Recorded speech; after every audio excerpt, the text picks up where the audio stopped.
free astrotheology course. I am Dr. Yasapa from Zion Law School. All right, coming to you live from beautiful Vietnam. All right, y'all. So I'm at actually my favorite restaurant right now. This is a sushi restaurant. And I just put my order in, and so I'm starting off with salmon. I don't know if y'all can see that. Okay. So this is what I'm starting off with. So this cost about almost $3 for that. And that's a very, very inexpensive price, of course, when you look at the prices in North America for sushi. And anyway, this is just the beginning of my order. So I'm going to have my lunch and teach the class. All right, y'all? And actually, I feel very excited about being here. Okay? So in here is the soy sauce. Okay? Actually, I love Vietnamese culture, the way they serve food. Uh-oh, sorry. Y'all see I can't do two things at the same time. And hey, that's the truth. I admit that. I admit it. I love the Vietnamese cuisine. I like the way they decorate their room. As a matter of fact, before I end the live stream, I'm going to show you guys this restaurant. Okay? But I love their decor, the architecture, and of course the cuisine, but of course this is Japanese, right? So here we go. Delicious.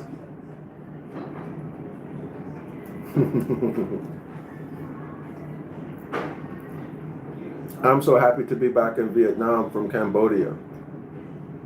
I don't know what to tell you guys. I did not enjoy the food in Cambodia at all. But here in Ho Chi Minh City, the food is delicious. You have so many options, right? Japanese. I don't know if there was a French restaurant. I haven't gone back there. Indian, Korean, I mean, you name it. So many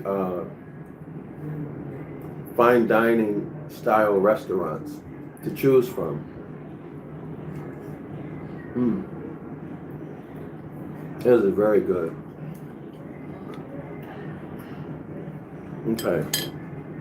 So, let's get back to the lesson.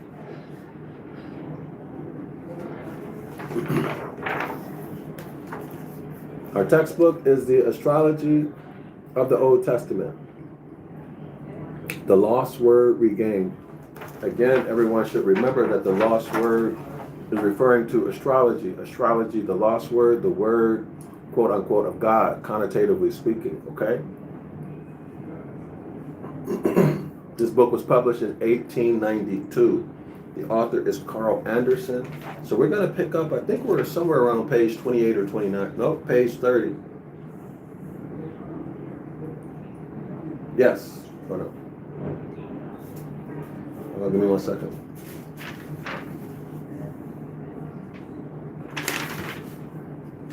Yes, page 30. The last paragraph, that's where we're at. So let's begin. That the sun and moon were considered co-creators. Okay, y'all. So now we know that the author is about to start talking about Genesis chapter 1. Okay? Which is known, you can check this in any Bible dictionary. It is a rewrite of the Babylonian creation story. So the author is going to give us the inside scoop on what this account allegedly means. Okay? Now, clearly this author was a was a Freemason. So now this is the astrological account. And remember, the limitation, the downside of this author's book is that he doesn't give us the etymological word. Okay? He doesn't give us the words. Okay. Can I have more wasabi and ginger, please? Okay, so this is my next. This is what I ordered next. Okay. I think I ordered one more roll. Y'all see? I hope you like it. The rolls used to be bigger. I haven't been here in a long time, but the rolls were bigger. They made the rolls smaller. Okay, y'all see that? Okay, this cost about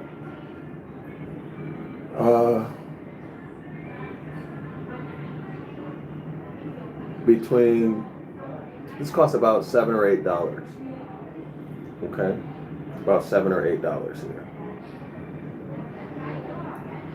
here. About 7 or 8.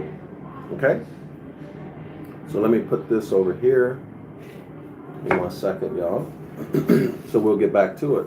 So the limitation is that the author doesn't give us a basis of the meaning that he's going to give us. So for example, if you want to know,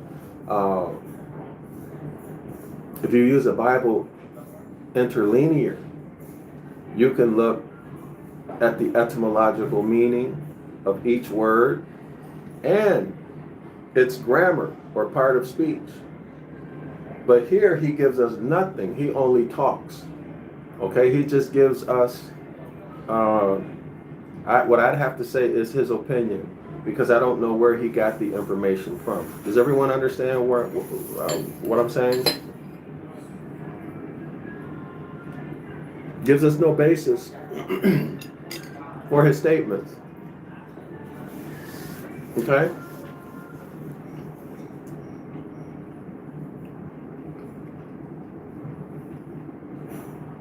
But anyway, let's hear what he has to say. The sun and the moon were considered co-creators. Witness the first chapter of Genesis, viz., or to be specific, that which the moon or Isis or Mother Nature brought forth. Okay? So he's saying that Genesis chapter 1 is talking about what the moon brought forth in partnership with the S-U-N, sun. So the masculine and feminine principle. What they created, co-creators. Witness the first chapter of Genesis, viz., or more specifically, that which the moon, which is feminine, or Isis, which is Virgo or Mother Nature. Consider what the moon or Isis or Mother Nature brought forth. Quote, let us. So this us make man after our image. Let us make man after our image. That's something like Genesis chapter 1, verse 26, 27, 20, somewhere around there, y'all. But we don't see, at least I don't recall seeing the moon or the sun mentioned as one of the etymological meanings of these words or this verse that has been rendered in English. I don't recall seeing that.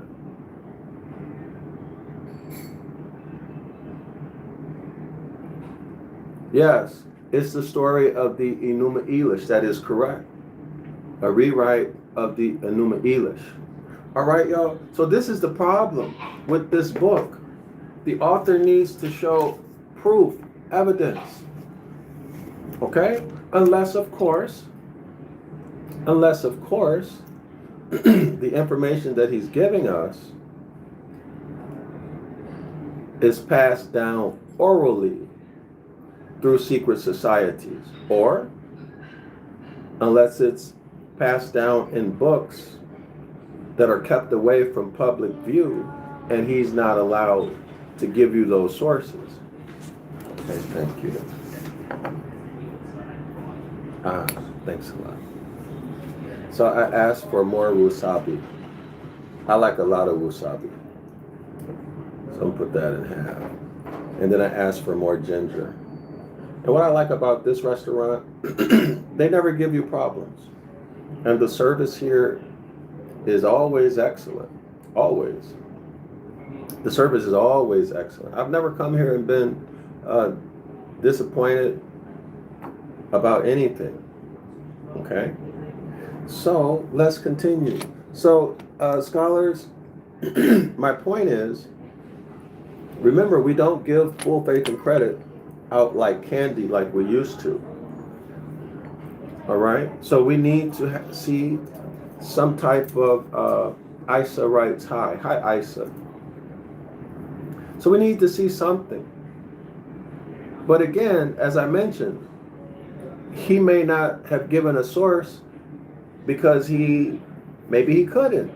Maybe it would put his life in danger. Or maybe it's just passed down orally, as I said. Kahol writes, hello from Mumbai University.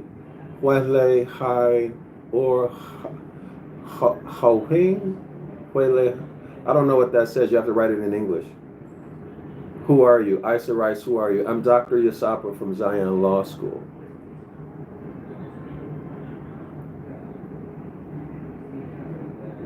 Ree writes, do you remember me from high school? Oh my God, Mike Hunt. Sorry. I don't see your name. I don't see your face. Okay, y'all?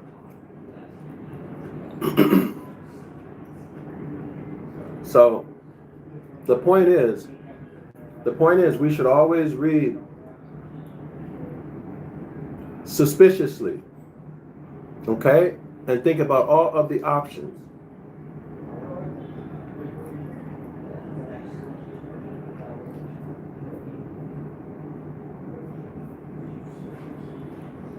Oh, Ray, I don't believe in some external God. Okay? The only God I know is me. And I'm not saying I'm the creator of the vast universe, but I'm certainly of that source. And I'm certainly the creator of my conditions and my situation. Okay? And I certainly am aware and I use the creative faculties of my mind that I was given at birth. I don't give that to a religious deity, an external deity. Okay? I don't know if that answers your question. But, bon appetit. Let's keep it going.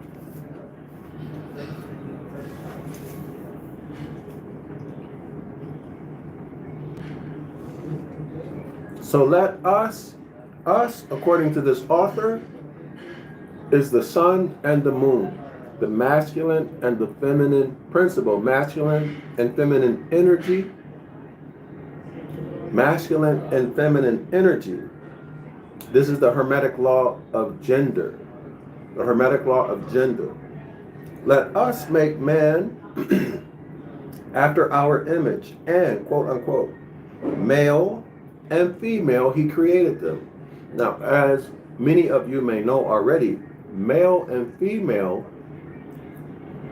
are gender brands, or gender tags, categories, designations for animals. For animals. Men and women are masculine and feminine, not male and female.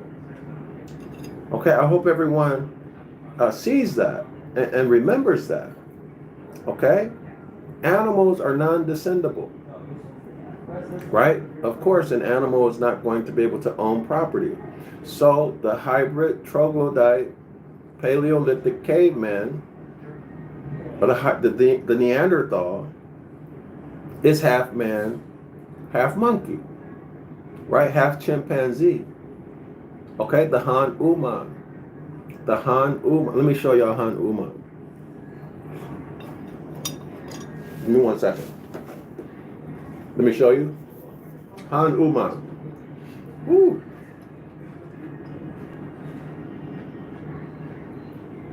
Ooh, that was the wasabi, man.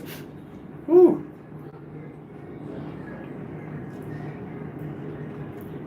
So let's take a look at Han Uman.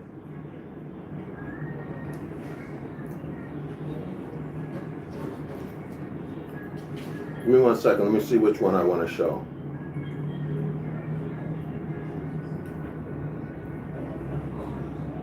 So take a look at the chimpanzee face, okay?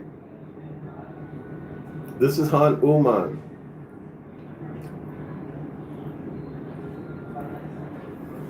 Y'all see that? This is the Genesis chapter 1 created creature. Oh, it's not good. Is that better? I see the reflection. Y'all see Han Uman? This is the Genesis chapter 1 created creature, the Neanderthal. This is the Paleolithic caveman. Okay, y'all? This is Han Uman. Remove the A-N after the H and you get human. This is the human. All right? That was genetically engineered to look more and more and more like a man from Genesis chapter 2. Man created from the land. Okay? This is why when you look up the lawful meaning of land, you will see more. Okay? So more and land are synonymous.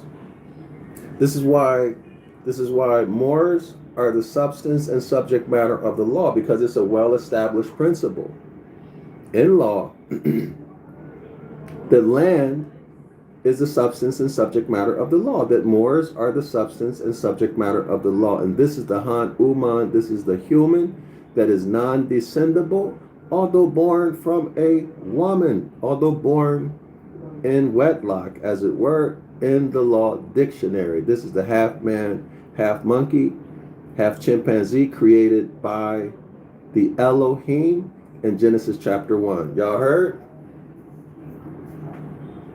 Y'all heard?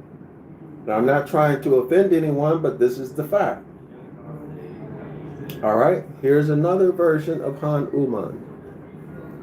Another artist depiction of Han Uman. Look at his face. You see the monkey. You see the chimpanzee. Y'all see his tail. Now, who do y'all know that's born? What are there humans born with the tail? Hello. Ah, okay. I want to show you. Yeah, I want to show. So this is the salad that I ordered, guys. All right. This is my first time ordering this salad. This salad costs about $7 or $8. Okay. All right. So I'm going to get to the salad later. All right. So this is Han Uman. So let's bring it up in time. Let's look at another version of Han Uman. Now remember, Han Uman, one of the purposes of creating this being was for warfare. Y'all see that?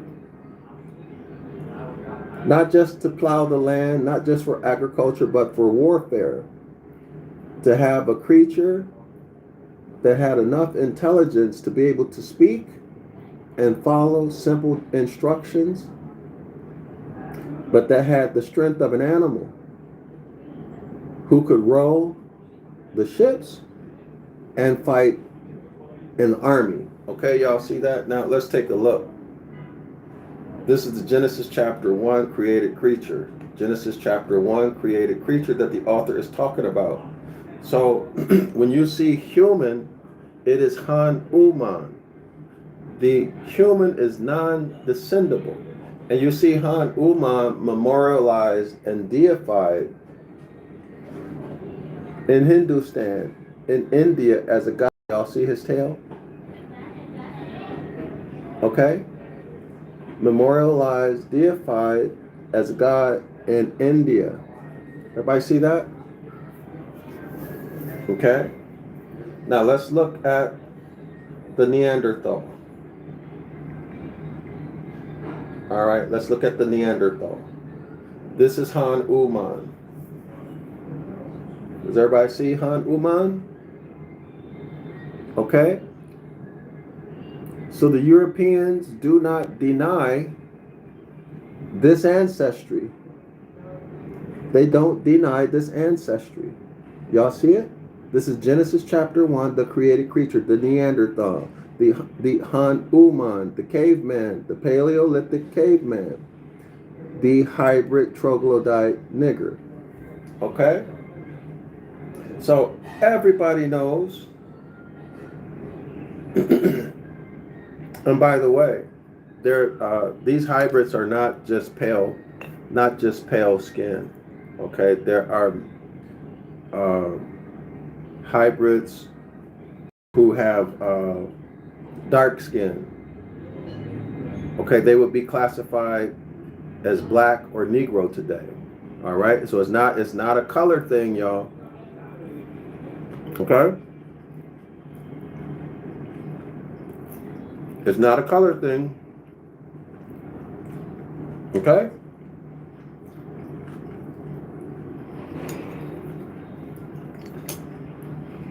Ooh, that wasabi.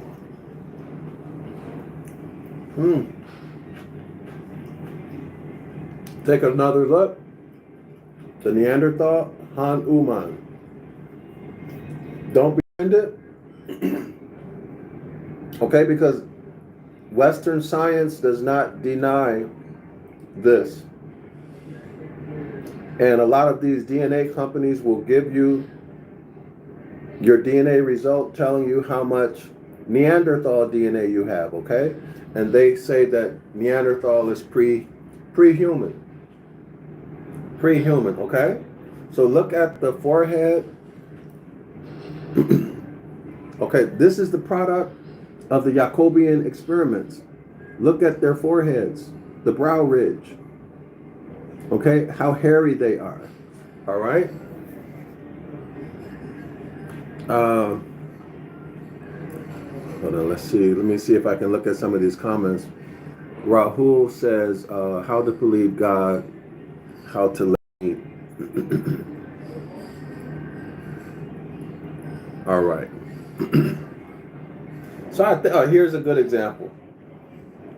Okay, it's not a color issue.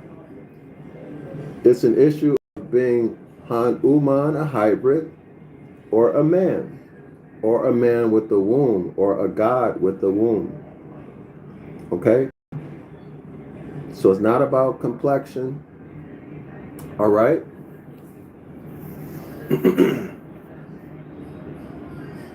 So you can correlate this with the story of Esau in the scripture. Esau and his Horite wives, etc. Okay? His Horite wives, and that the Edomites went into the mountains, Mount Seir, and took Mount Seir from the Horites, and then took 200 plus of the women as wives. Okay, so that's how Esau destroyed his blood. Okay, y'all?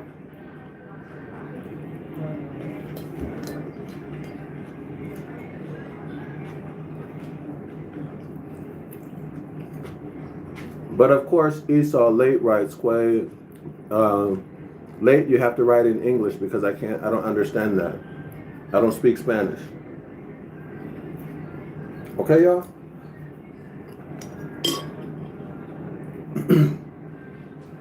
Of course, Esau had wives who were not Horites too. Here's another Han Uman. All right? Here's another Neanderthal Han Uman. Okay, y'all?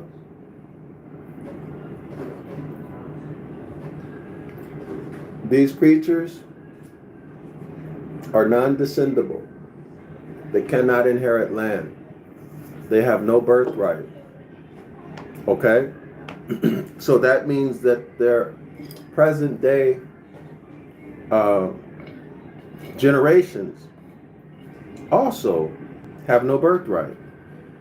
All right? Are also non-descendable. And that should answer a lot of questions for you. Why a certain group of people out front or hidden in the back go around the earth robbing people of their birthrights, stealing land, etc. Mangus de Baxetti writes, flaming. What does that mean?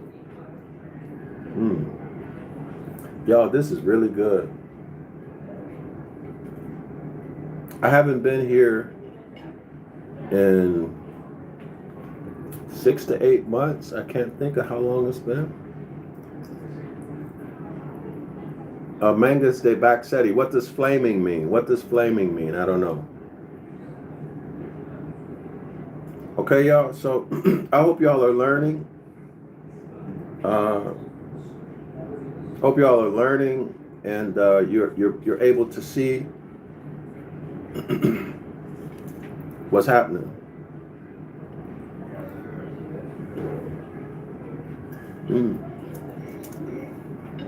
All right. It's delicious.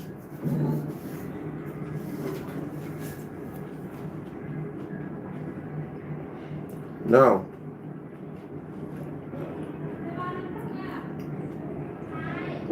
Genesis chapter 1. Let us make man in our image, male and female, he created them.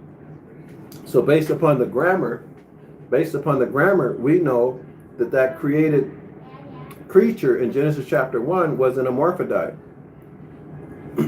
It had non-specific genitalia, or both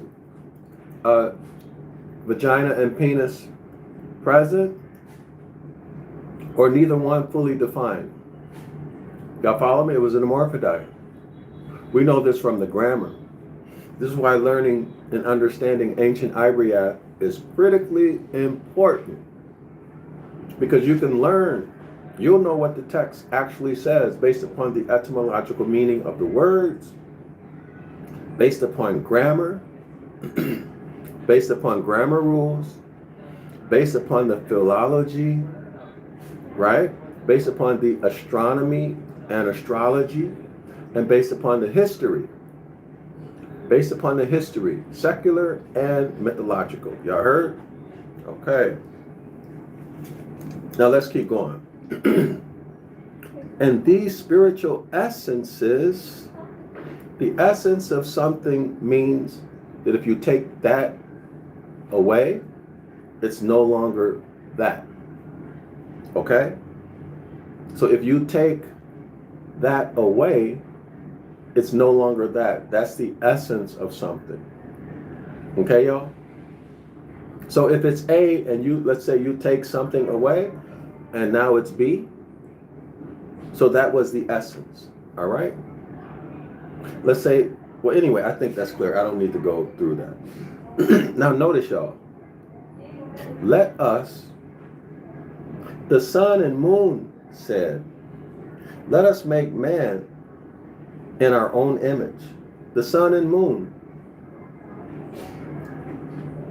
Male and female created he, them. Wait a minute. The sun is masculine. The moon is feminine. That's two. That's the sun and the moon. Let us. Us is more than one. Okay? But the author is telling us that it's the sun and the moon. That's two. Us is two. Let us make man in our image. Male and female, he created he them. Male, the sun, the S-U-N sun. Female, the moon. Now listen, and these spiritual essences called man or Adam. Everybody see the point I'm trying to make? Male and female, he. Well, that's a problem. Because it says that the sun and the moon, that's two. That's two created man. But this text says he. That's only referencing the sun. It's not referencing the moon. Furthermore, listen, furthermore, masculine mental energy exerts will. Masculine mental energy exerts will, and that's it. Feminine energy does the transformation, or connotatively speaking, does the creation. Y'all got that? So I don't agree with the author based upon those reasons. See, the Hermetic Law of gender, the father, the great I am, is masculine, so that would be he. That would be the S-U-N sun. Y'all follow my logic? The moon is feminine. So the Father creates by sending out his will, which the Holy Spirit, the feminine creative energy, y'all Hebrew Israelites, you Jewish people, y'all Christians, y'all probably don't know anything I'm talking about at all. But many of you Hebrew Israelites, many of you Muslims, many of you Jewish people, you know exactly what I'm talking about. The Holy Spirit is a woman. A lot of y'all teach that, right? It is the woman, it is the subconscious mind, or it is the feminine aspect that does the transformation of energy from one form to another. Y'all hear me? So I disagree with the author because it says male and female he. That's masculine mental energy, which only sends out the will, the discipline, the authority, the order to the Holy Spirit, or to what, y'all? The moon in this case, to create. All right? Connotatively speaking, to transform one type of energy into another, according to the laws of thermodynamics. Energy cannot be created or destroyed. It is only transformed. Y'all follow me?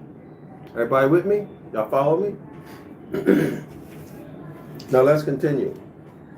The author really did us a disservice by not giving us a basis for what he's saying. All right? And these spiritual essences, male and female is what he's talking about. These spiritual essences, male and female, called man or Adam, i.e. red earth. Adam, according to the author, means red earth. In the Hebrew were Saturn, Jupiter, Mars, Mercury, Venus, and the Earth, thus showing their geology to be similar. In other words, Genesis chapter 1, according to this author, is not talking about the creation of Han Uman, the Neanderthal. It's not talking about the creator of a physical man like you and I, or a man with the womb. a woman. Now, Adam, the man, in Hebrew is Saturn, Jupiter, Mars, Mercury, Venus, and the Earth. Y'all hear this? But he gives us no basis for it, other than he's just throwing it out there. Other than he's just throwing it out there, y'all. Let me take you back to the illustration in the book.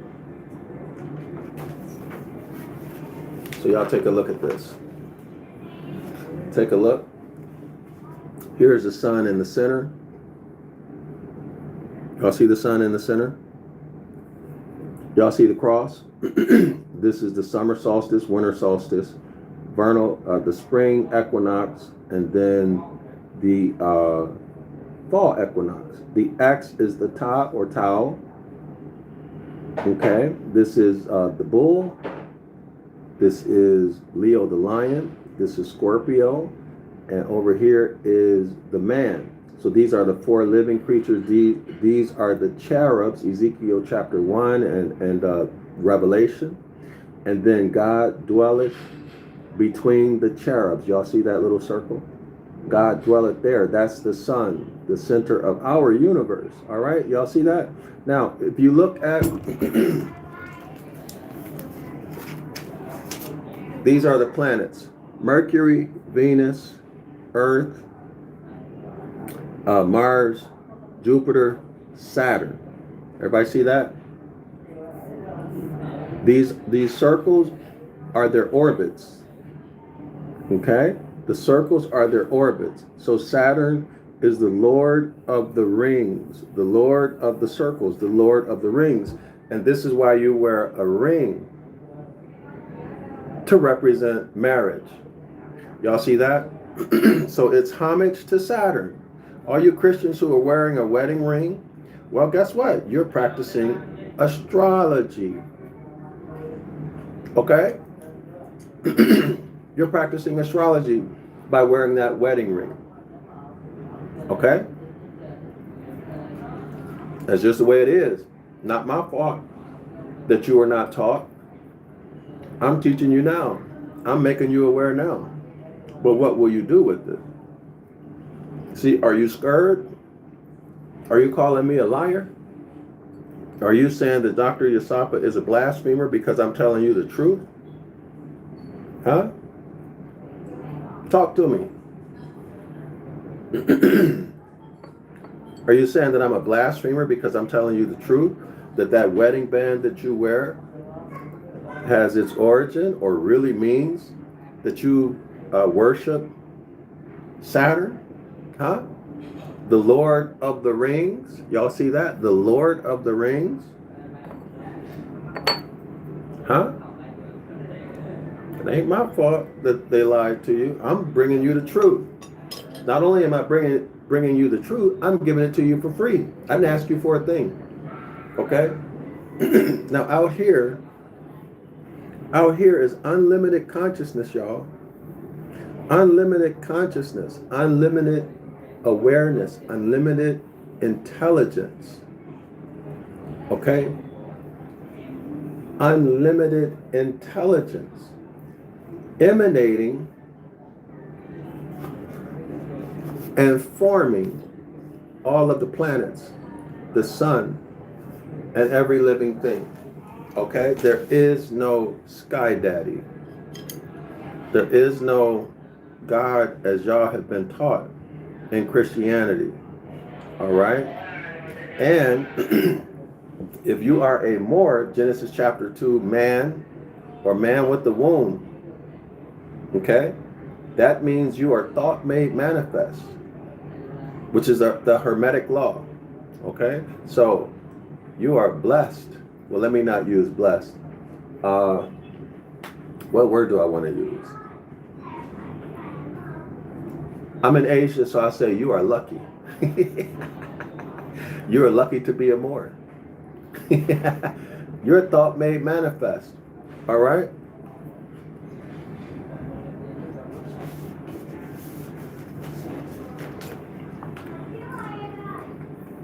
This is your origin. Unlimited consciousness, unlimited awareness, unlimited intelligence, thought, made manifest from the soil. All right? So man, know thyself. And in knowing yourself, you can know what your birthright is and be able to identify the hybrid. Okay? And defend yourself. Right? The natural law says you have a right to self-defense. Okay? No matter how scared some of y'all are. Okay?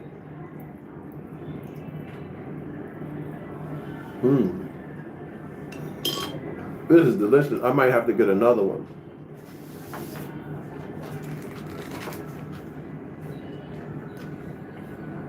I'll just have it an early dinner. You know?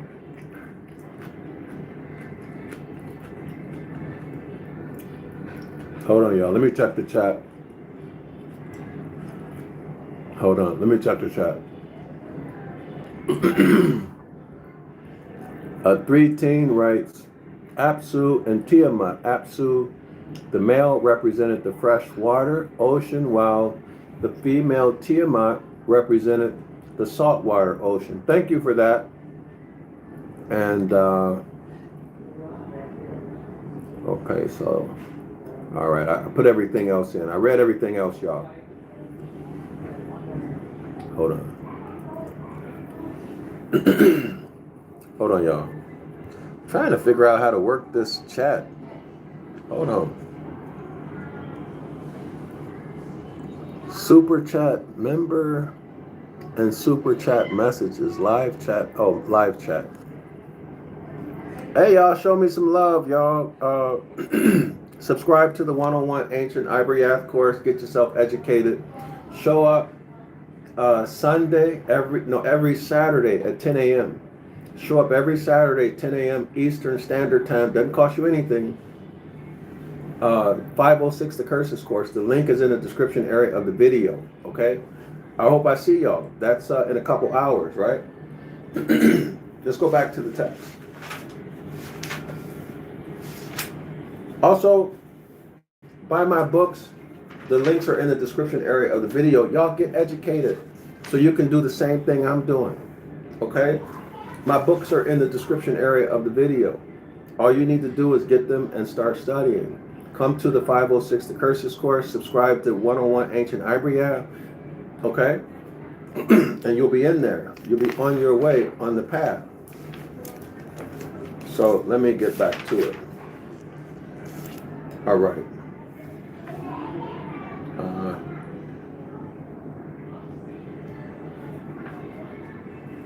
Page are we on, y'all? Hold on. Let me see. Let's see, I got myself, I lost my spot. All right.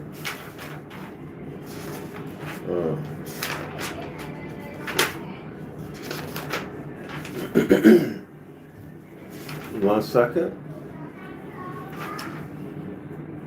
Oh, okay. All right. Page 30, bottom of the paragraph. Last paragraph, all right? And these spiritual essences called man or Adam, i.e. red earth. Adam means red or earth according to the author. In the Hebrew were Saturn, Jupiter, Mars, Mercury, Venus, and the earth, thus showing their geology to be similar. See, it didn't say anything about gods and devils. Geology is a science, okay? Geology is a science. Nothing to do with gods and devils. So y'all can relax, don't be scared. In astrology, the SUN sun is masculine. So that would be masculine mental energy. The sun is what? The father. All right? The sun is the father. Masculine mental energy. The moon is feminine. The moon is feminine. Okay? Now, continue. Saturn. Saturn is the Lord of the rings. Saturn is L. Okay, Saturn, Jupiter, Mars are masculine. So the masculine planets are Saturn, Jupiter, and Mars. Venus, feminine. So Venus, obviously Venus is feminine, right? Notice this, y'all. Mercury is changeable. Well, who is Mercury? Wait a minute. Mercury is the Messiah in Christianity. Mercury is Jesus the Christ figure. Jesus the Christ figure, as a matter of fact, let me show it. When you look at the iconography of Jesus the Christ figure, what do you see? You see an hermaphrodite. Mercury is masculine and feminine. Huh? Well, let's check it out. Let's look at Jesus. Jesus is Mercury. We went through that a couple classes ago.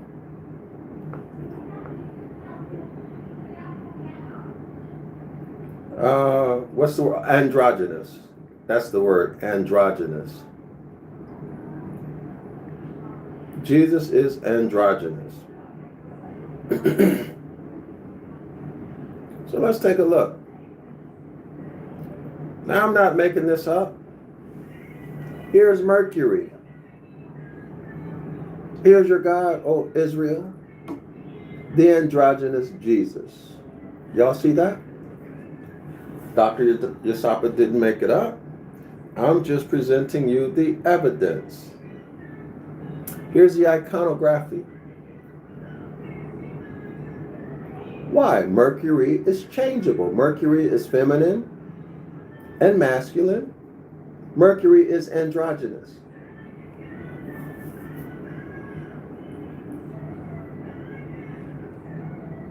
All right. So this is an image that's more likely, more common. All right. Y'all see the sun behind Jesus' head? This is telling you, well, we were taught that that's called what? A halo. But that's actually the sun, showing you that Jesus is a sun God, a sun deity, a solar deity. There have been 13 solar deities, 13 cultures, very popular cultures, okay? Here's another one. All right? Now, of course, the Hebrew Israelites will say that the Catholics distorted this, right? But remember, Christianity is Christianity. They're still using Christian concepts and doctrines. All right? And Jewish concepts and doctrines. Y'all see the feminine, the androgynous Jesus. All right? This is the most popular. This is the most popular image of Jesus. See? Androgynous. Looks like a woman, right? And a man. Y'all see that? Now don't get mad at me for showing you. I wish I could find a black one.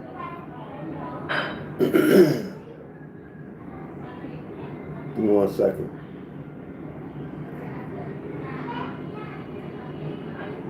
Y'all know when I say black, I mean connotatively, right? There is no black man. Give me 1 second, please.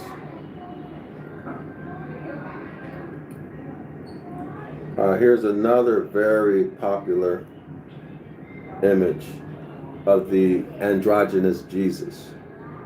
Okay, this is Mercury, y'all. The first planet, the planet that's closest to the sun. Okay, Mercury is in the bosom of the Father. Mercury is the closest planet to the sun.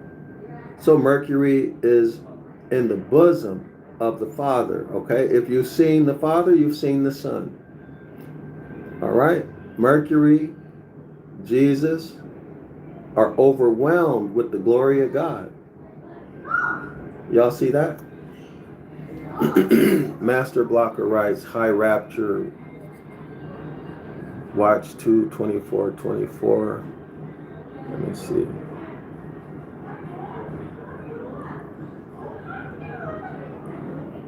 I have no idea what you're talking about, Master Blocker. Okay, y'all. So it is what it is with JC, the Christ figure. Let's keep it moving. But Jesus is Mercury. Let me see if I can find. Hold on. Give me 1 second. I want to search something.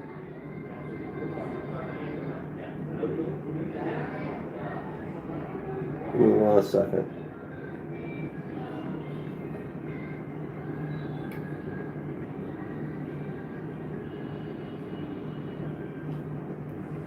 And here's another androgynous Jesus. Look at that.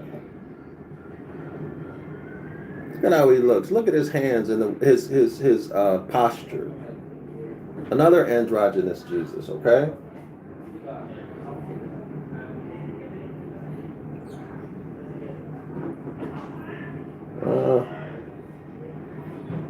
Anyway, I'm tired of that. Let's keep it moving.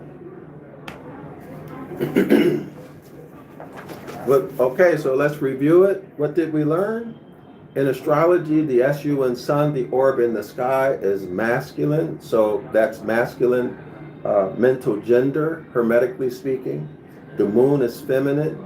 So that's feminine mental energy, hermetically speaking.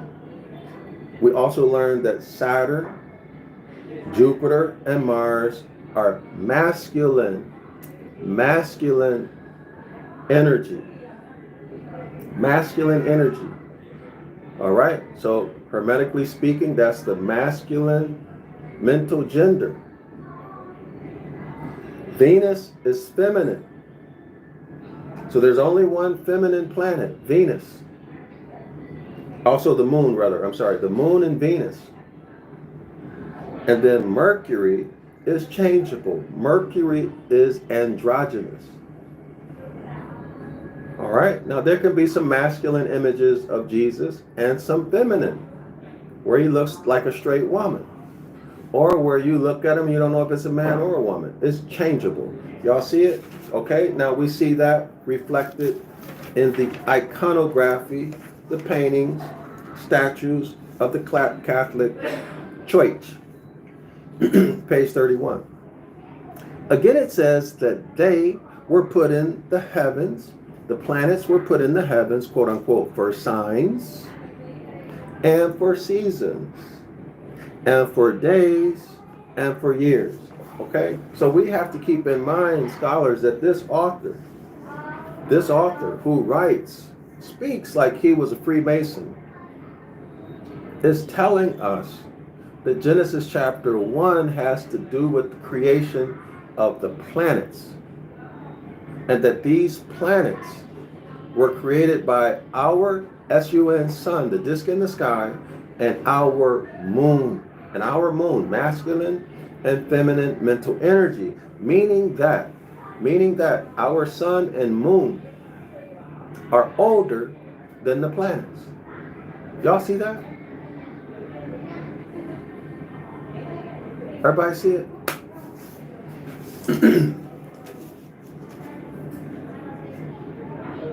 Signs, seasons, days, years.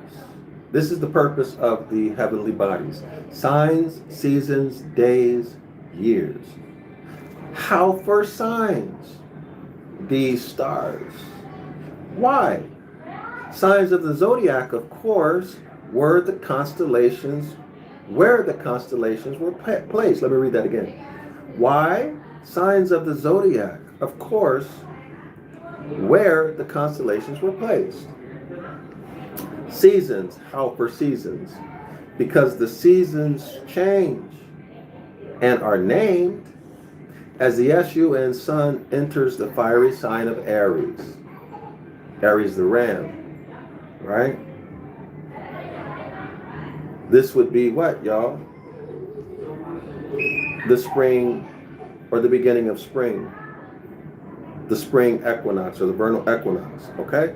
Because the seasons change, so the orientation, y'all, has to be what? Orientation has to be the northern hemisphere, specifically where? In my opinion, North America.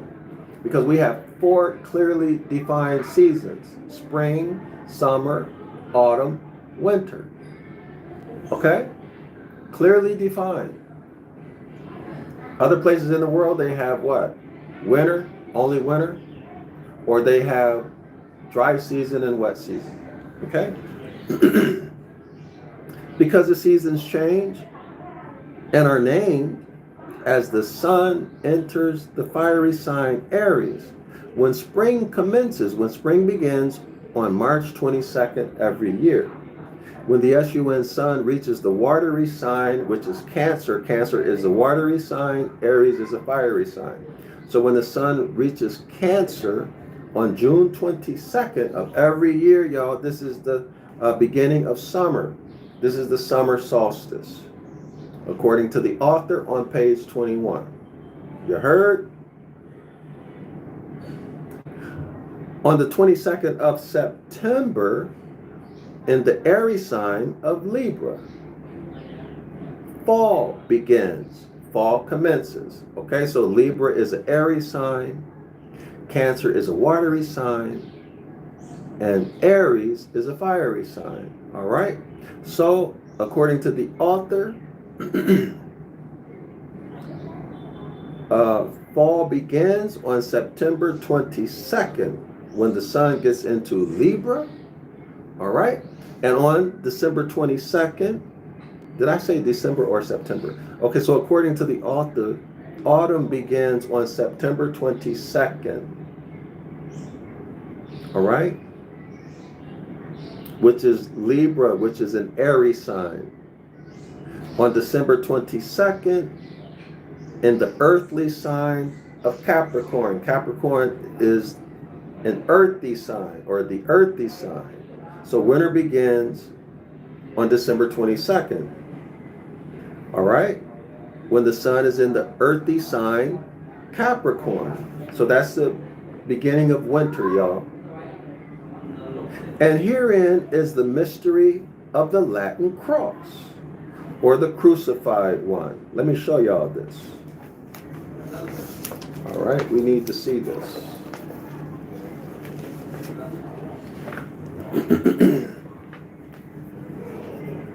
So here's the Aries sign. Oh, hold on. Let me see if I'm able to take a picture. Give me 1 second, y'all. Y'all put something in the chat.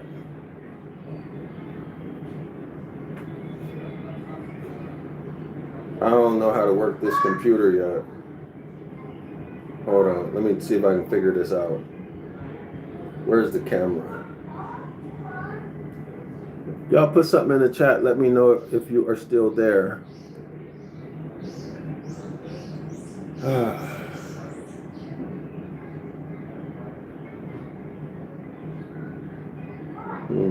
Where is... Oh, here's the camera. Hold on. So let me get a picture of this. Hold on, y'all. I think it'll be easier.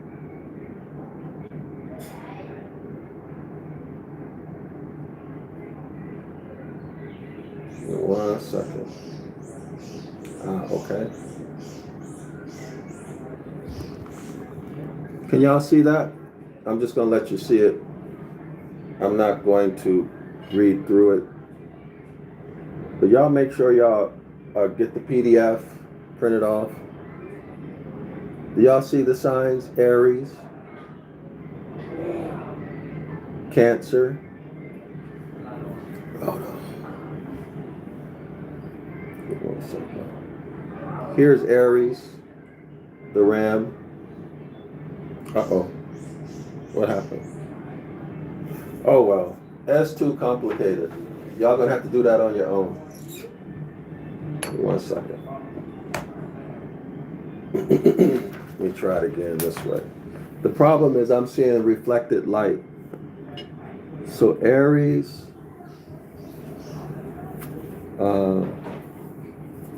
Cancer, These are actually two breasts, y'all. I got that from the Devil's Pulpit. Libra and Capricorn. All right, Capricorn. And here's the cross, the Christian cross. This is actually what I wanted you to see. This is the Christian cross. Y'all see where my finger is?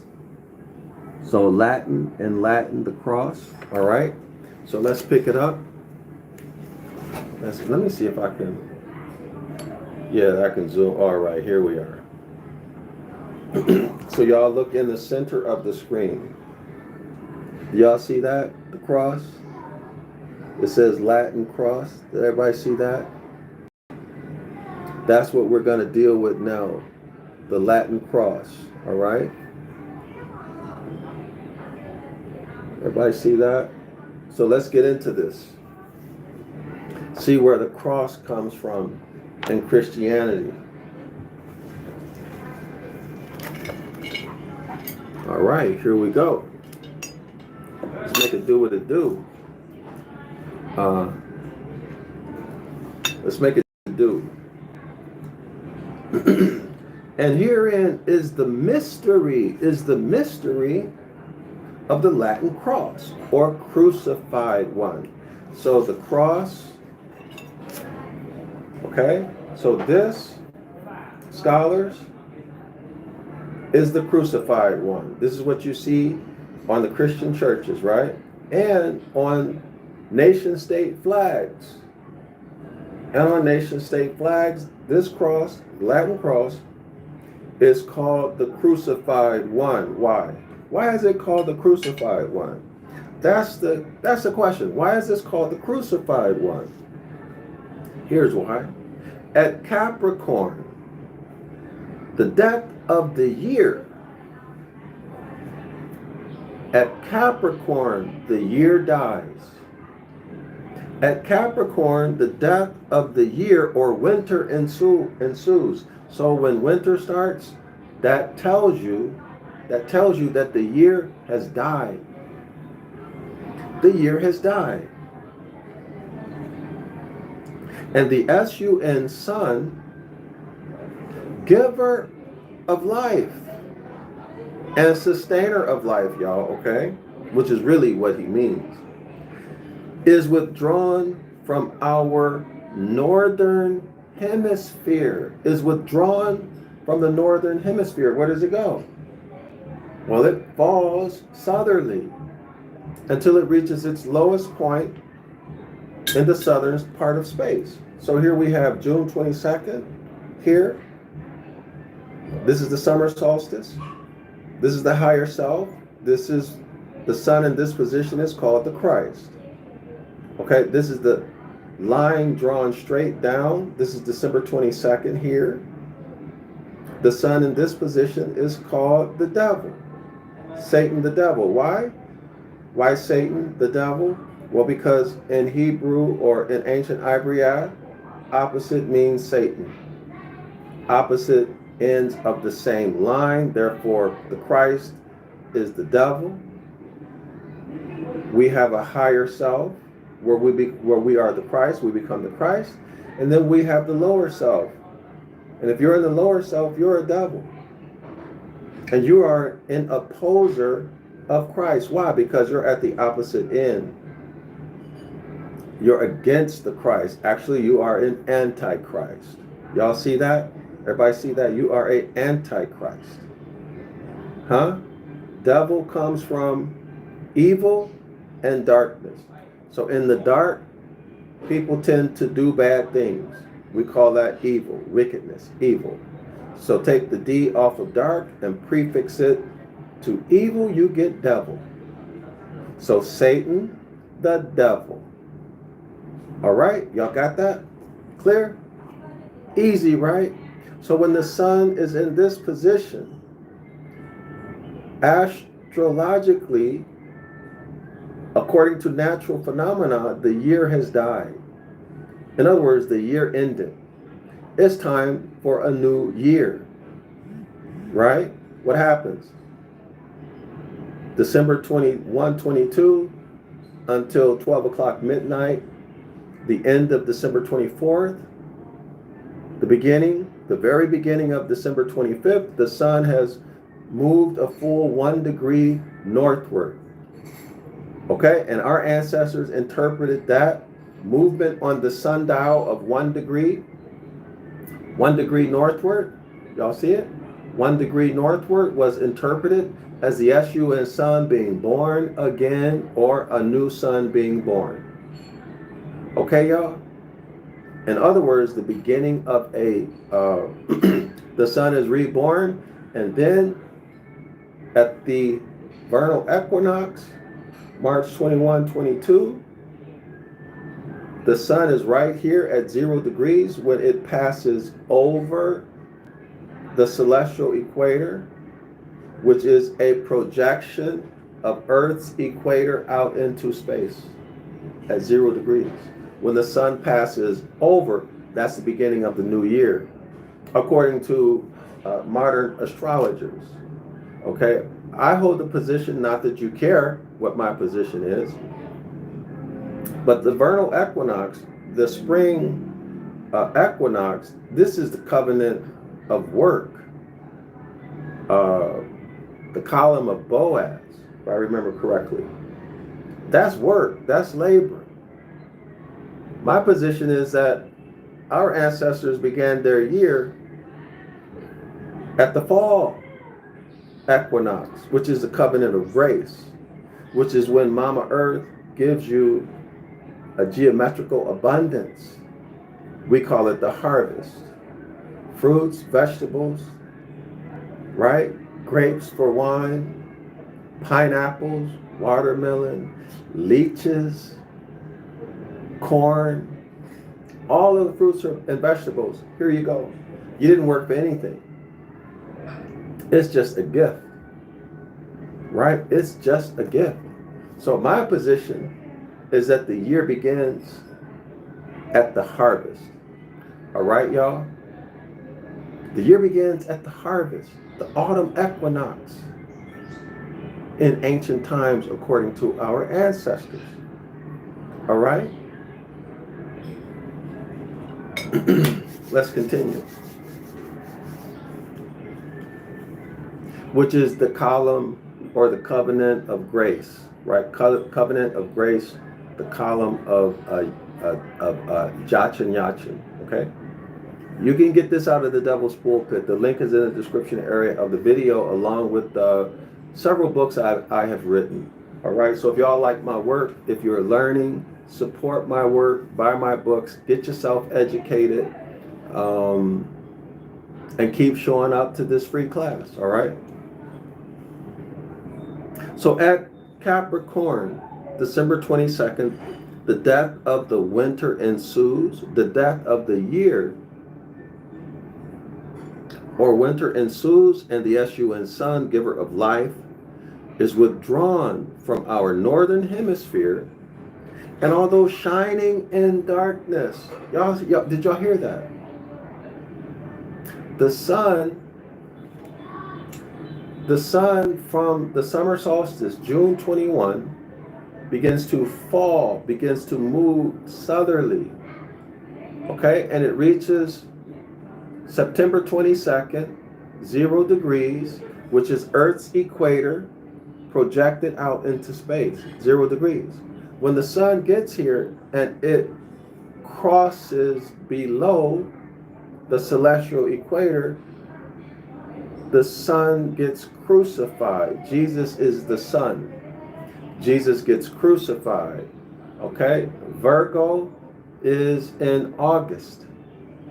So in the Christian iconography, we see the Virgin Mary standing next to the cross.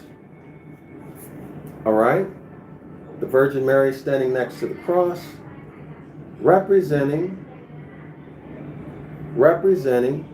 the autumn equinox. Okay, and as the sun continues to fall southerly, the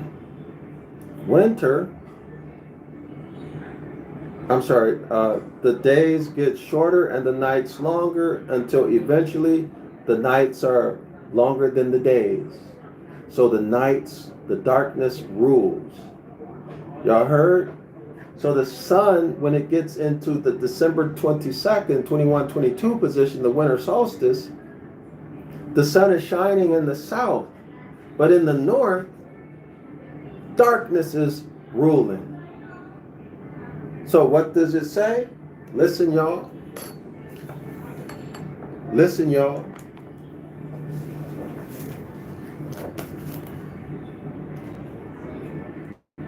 Listen, y'all. And although shining in darkness, yes, the sun is shining in darkness. It's in the southern hemisphere. It's shining in darkness. Yet,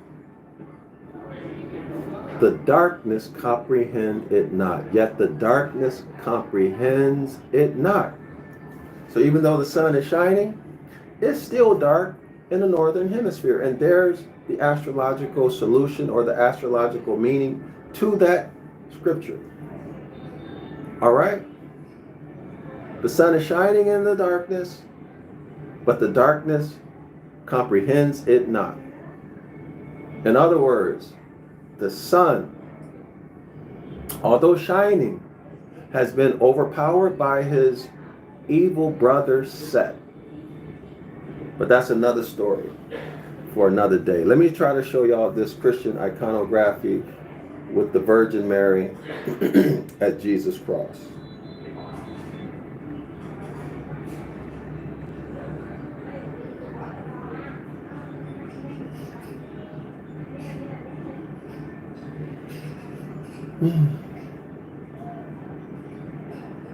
All right, here we go. So here's one. This is the autumn equinox because the Virgin Mary's there. The sun is on the cross. This is the Latin cross. Remember? Him crucified. This is Virgin Mary. This is Virgo. This is the autumn equinox, y'all. That's what that is. Sold to you as a religious story. But it's in fact nothing but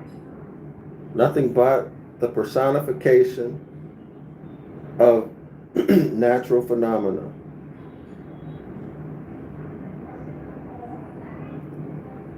And here we go again. The sun being crucified, all right, at the autumn equinox with Virgo next to the cross. I think it's Job chapter 1, maybe Job, I don't remember exactly, but why should mine eye look at a woman? Why should I look back at Virgo when I know that the sun crosses the equator at the balance scales, September 22nd? Okay, y'all? So I want to get a better picture.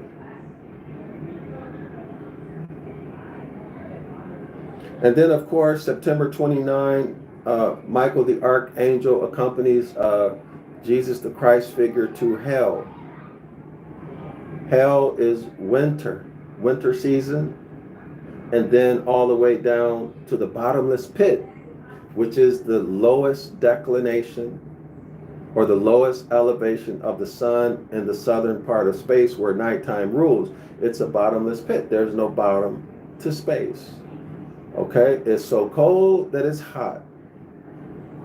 It's so cold that it's burning hot like a freezer burn. Okay, y'all? So let me see if I can find something else. Give me one moment.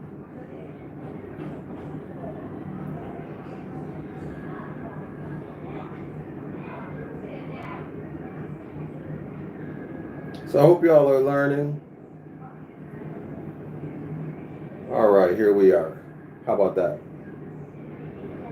Okay. This is pure astrological or natural phenomena remixed into a fairy tale. All right? So let's keep it moving. Let's keep it moving.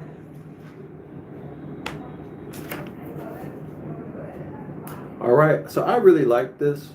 I like it so much I'm going to read it again. And Capricorn, the death of the year or winter ensues. And the Escheat sun, giver of life, is withdrawn from our northern hemisphere. In other words, the nights are longer than the days. And although the sun is shining in the darkness, it truly is, right? The sun's still shining. Yet the darkness comprehendeth it not. All right, page 31. Let's continue. Next paragraph. And now we have so much. Let me repeat. And now we have much to say about these 4 cardinal points. Now, I'm happy to get to this part because this is the kind of stuff I like. So here are the 4 cardinal points, which are movable signs, y'all. The 4 cardinal points are movable signs. Why? Because each season will begin in a new zodiac sign at the end of every zodiacal age.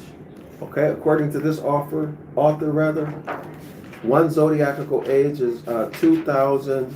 Is it 148 years? How many years did he put in here?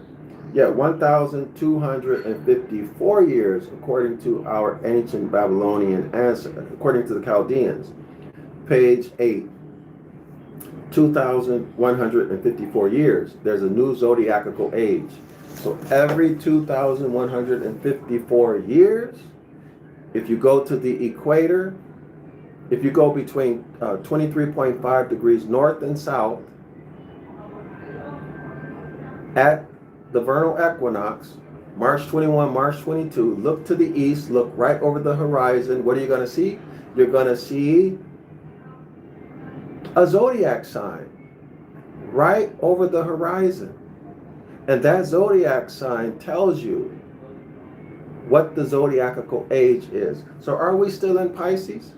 Go to the equator, 0 degrees, on March 21, 22, at about 5:30 in the morning.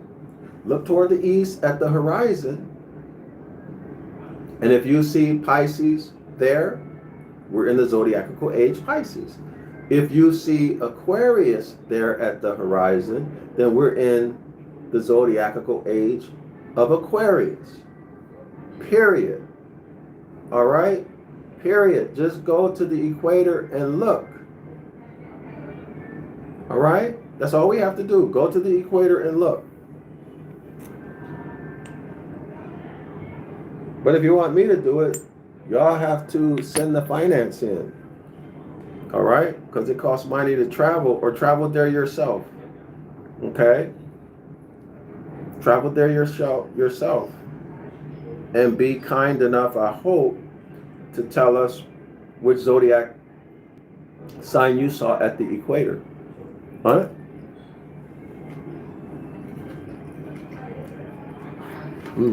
So I still have my salad.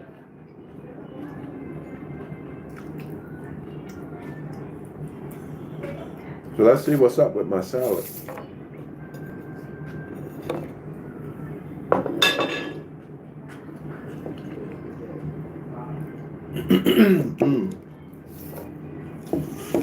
It's a nice bowl, right? The bowl looks like a shell.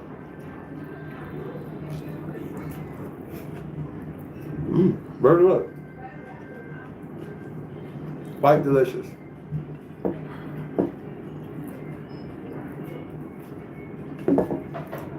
All right? Very delicious.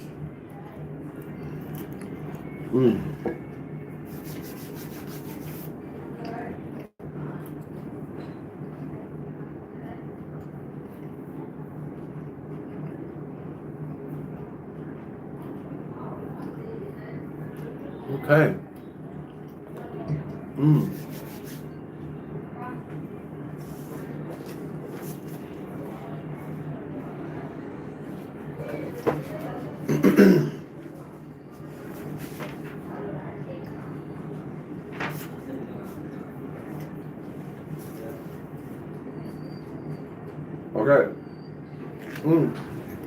They're very chewy.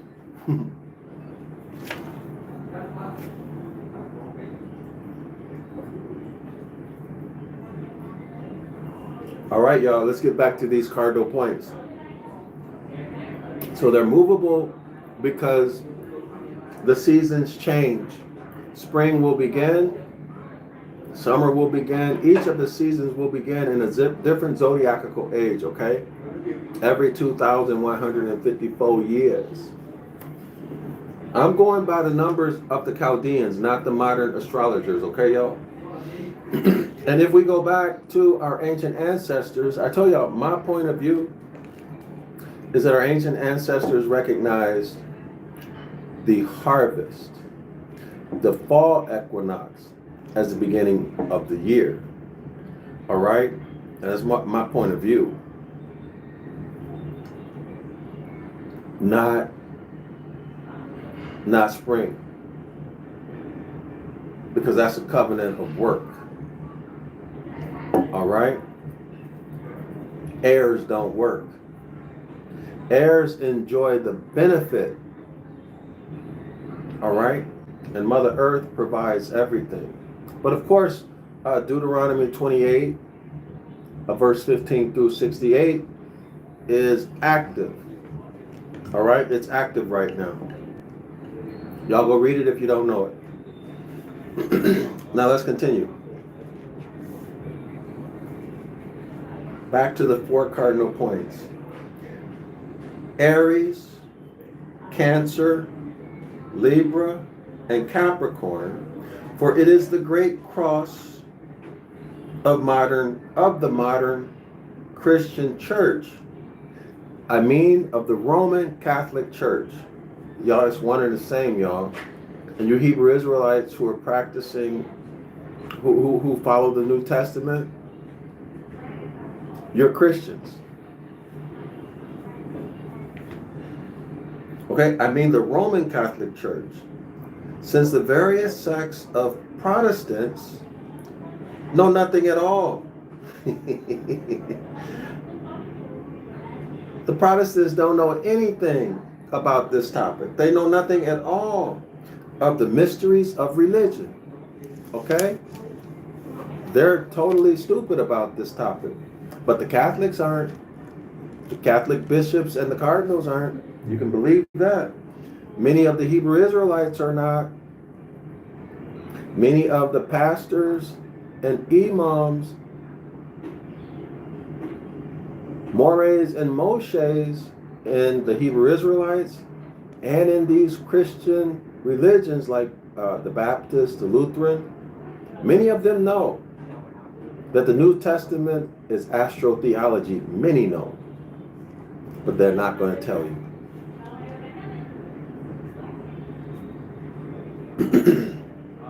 All right? Since the various sects of Protestants know nothing at all of the mysteries of religion, he's talking about astrotheology, the Hermetic Laws, etc. Religion being used as a tool for conquest. They don't know anything about it. And these Protestants, these naive Christians, these 30, 40, 50, 60, 70, 80, 90-year-old babes in Christ, these children of Israel, these minorities, these wards of the court, these denationalized chattel. There's another word I want to use, y'all. These refugees.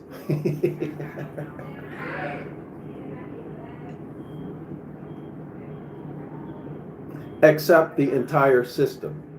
They accept the entire debt system from the notion that you are born in sin and you need a redeemer. In other words, from the notion that you are a sinner, therefore you are a debtor, and you need a savior to redeem you.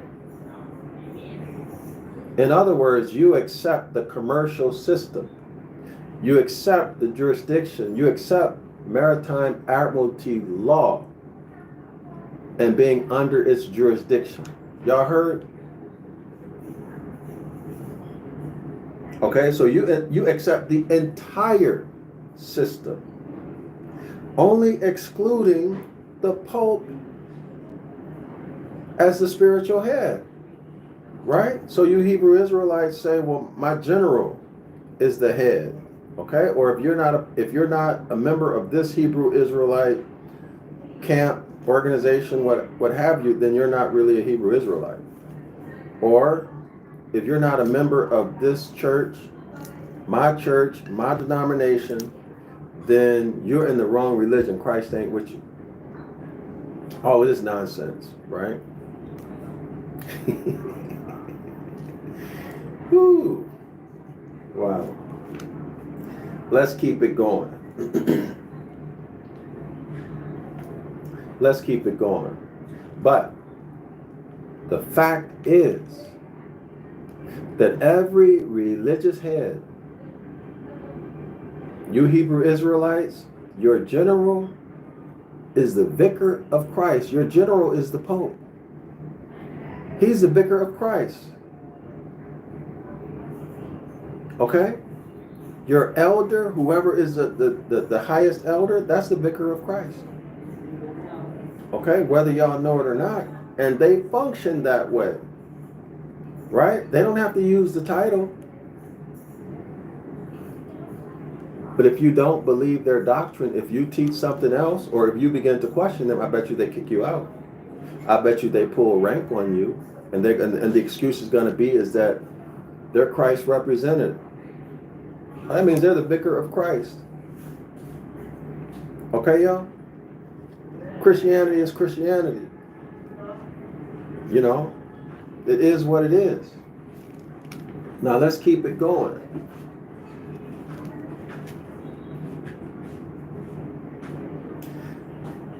It is the cross formed by these four cardinal points: Aries, Cancer, Libra, and Capricorn, or north, south, east, and west.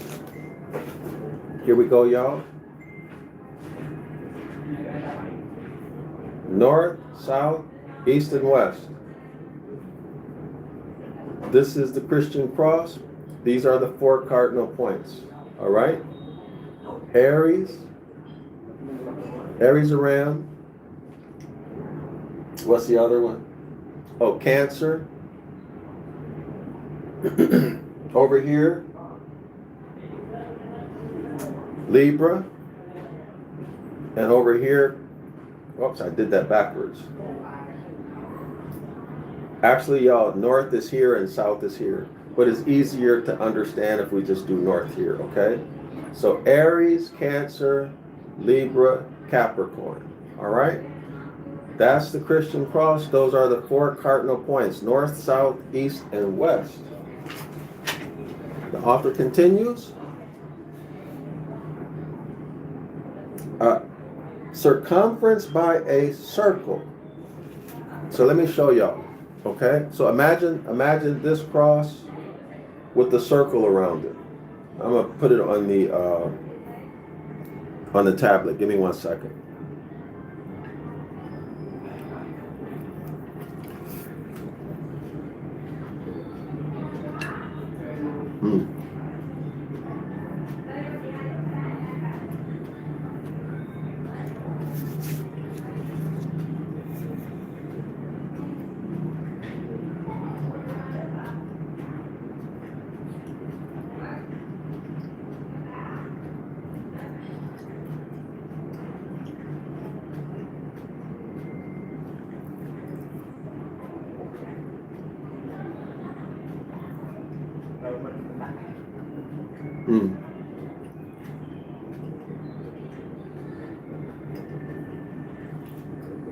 All right. Y'all work with me, okay?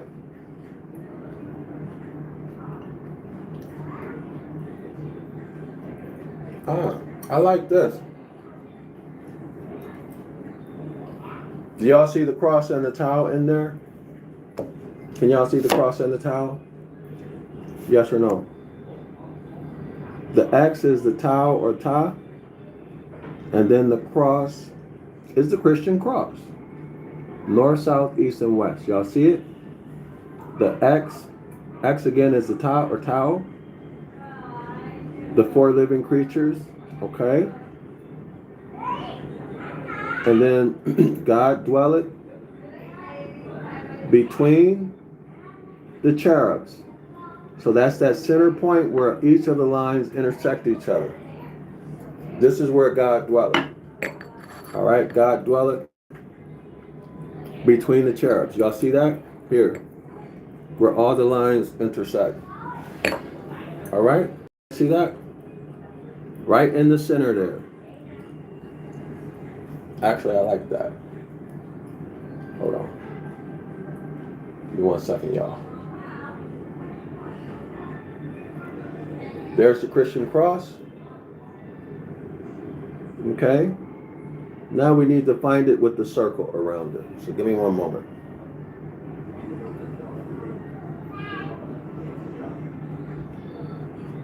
Let me close that out. All right, here we go. Y'all see it? All right. This is the Christian cross with the circle around it. Okay, north, south, east, and west. Over here, the horizontal line is at the extreme opposite ends of each line. Those are the equinoctial points: vernal or spring equinox, autumn or fall equinox, and then the vertical line. The vertical line is the solstitial line. Okay, so at the top is the summer solstice, and then at the bottom is the winter solstice. Okay, so everything below the horizontal line is hell. All right, everything below the horizontal line is hell. All right, so when the sun crosses below that horizontal line at the autumn equinox, remember the picture we saw with Mary and Jesus? Jesus on the cross with Mary standing next to him. Okay. All right, so according to the author, winter begins on October 22nd, thereabout.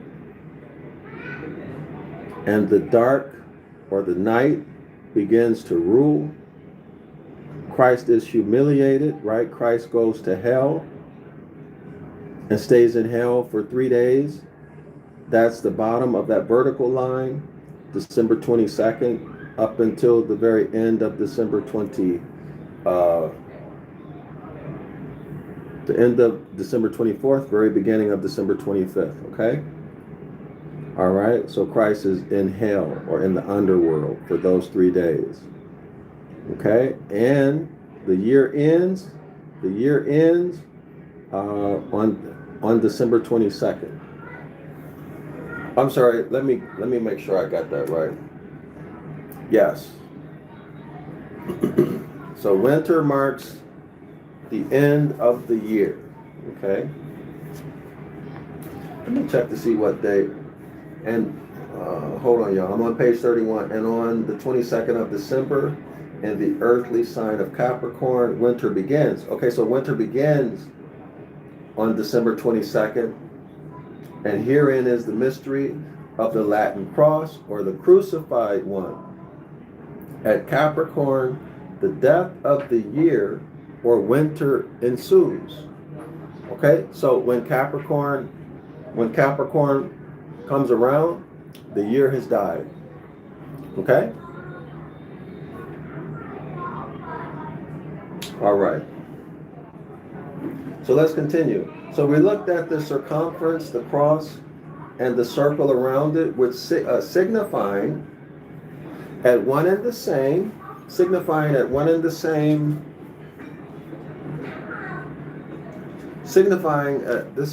is kind of in my way. Hold on, y'all. Give me 1 second. It's kind of in my way. All right. Okay, so the cross with the circle in the middle, signifying at one and the same time not only the entire earth, but the entire universe, and also our solar system, the point of intersection or grand center being the place of the sun, sun of our solar system, or one continually on the cross. Let me show that. Let me show it again. All right, y'all. So y'all see where the two lines intersect? Okay, that's the place where the sun is. Okay? And this represents not just our Earth and solar system, but the entire universe. Okay?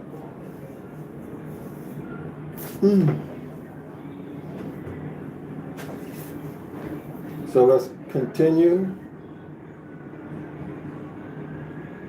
So at that point where they intersect, the author calls it the grand center. So y'all remember the Christian cross like this that we just looked at, and then the Tau. All right? So this Tau is when spring began in Taurus the bull. Okay? When spring began in Taurus the bull. All right? That would have been the time when according to the Bible, when the Israelites were in the nation, when they were in Egypt. And then they left, right? They left Egypt when the zodiacal age changed to Aries. But that's another story. Okay, but I've talked about that in other classes. Now, let's continue. So y'all go back and watch those videos if you want to know more about that, okay? So, all right, let's continue. Signifying at one and the same time, not only the entire Earth, but the entire universe, and also our solar system, the point of intersection or grand center being the place of the sun of our solar system. Our sun, not another sun, our sun is at the grand center, okay? Or one continually on the cross. So the sun is continually on the cross. In other words, the sun never gets off at that cross. It never leaves that intersection of the two lines, remember? Here, it never leaves the intersection. Okay?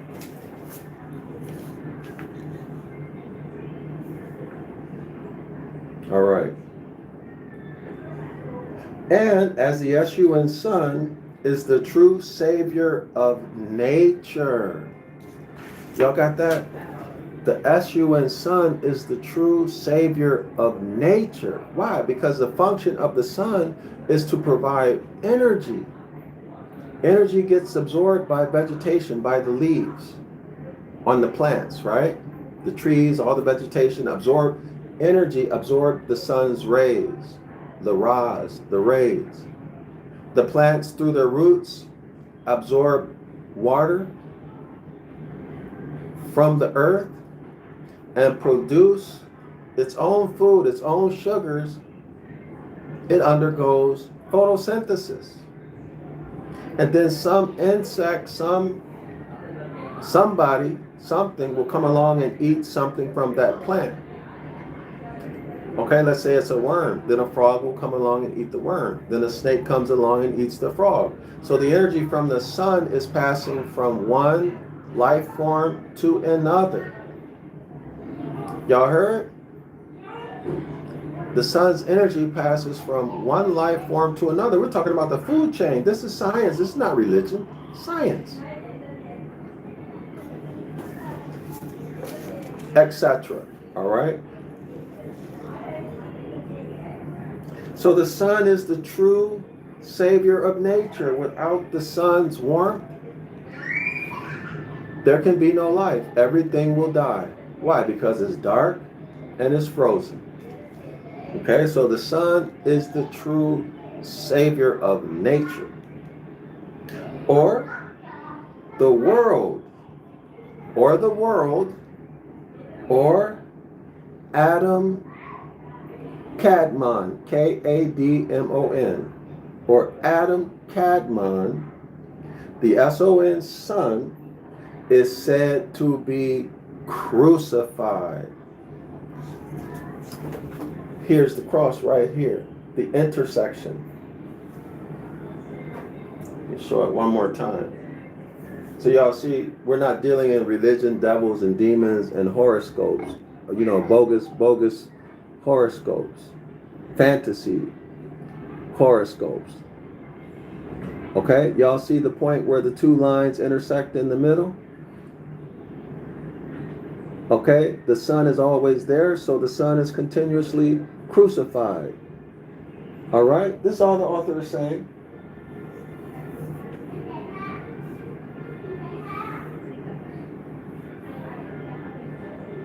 All right, so Adam Kadmon. Let me see if I can get an image.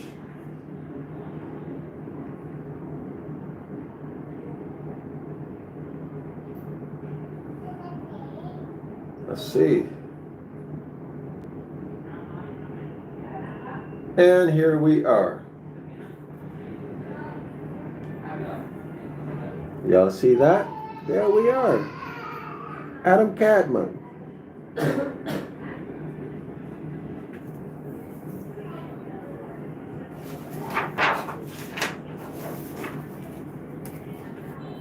Okay, scholars?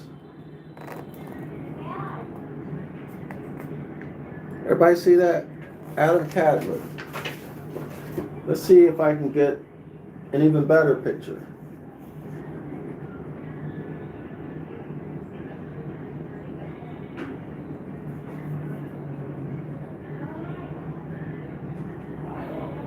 How about that, y'all?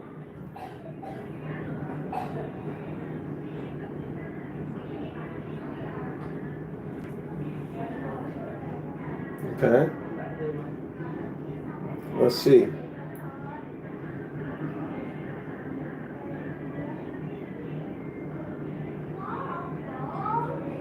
Give me 1 second, y'all. Let me see if I can get something better. Hold on. I'm just gonna. What is this?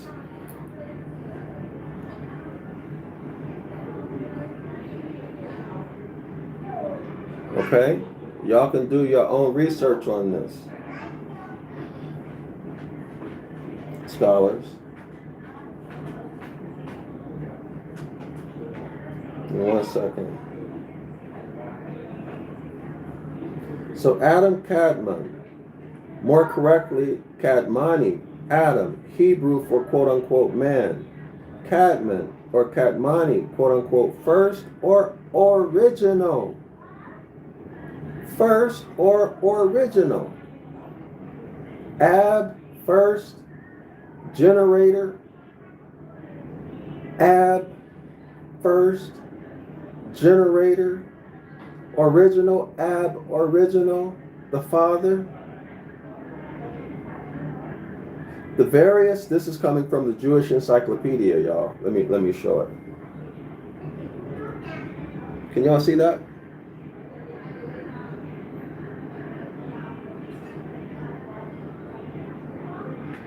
Let's read it.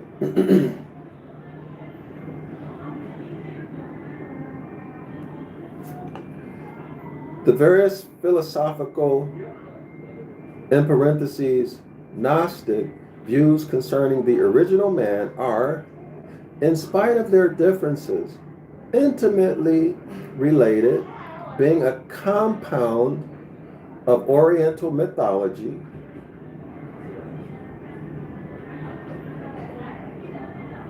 Greek philosophy, and rabbinical theology. So there's some real issues with this, right?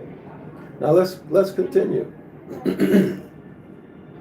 But it says again, it says, in spite of their differences, intimately related, being a compound of Oriental mythology, Greek philosophy, and rabbinical theology. The first to use the expression, quote unquote, original man or, quote unquote, heavenly man. What's in the heavens, y'all? Stars, planets. What's the source? Where do they come from? They come from what? Thought. All is mind. All exists in the mind of the all. Thought. Man is thought made manifest from the soil. And Noble Drew Ali taught us that.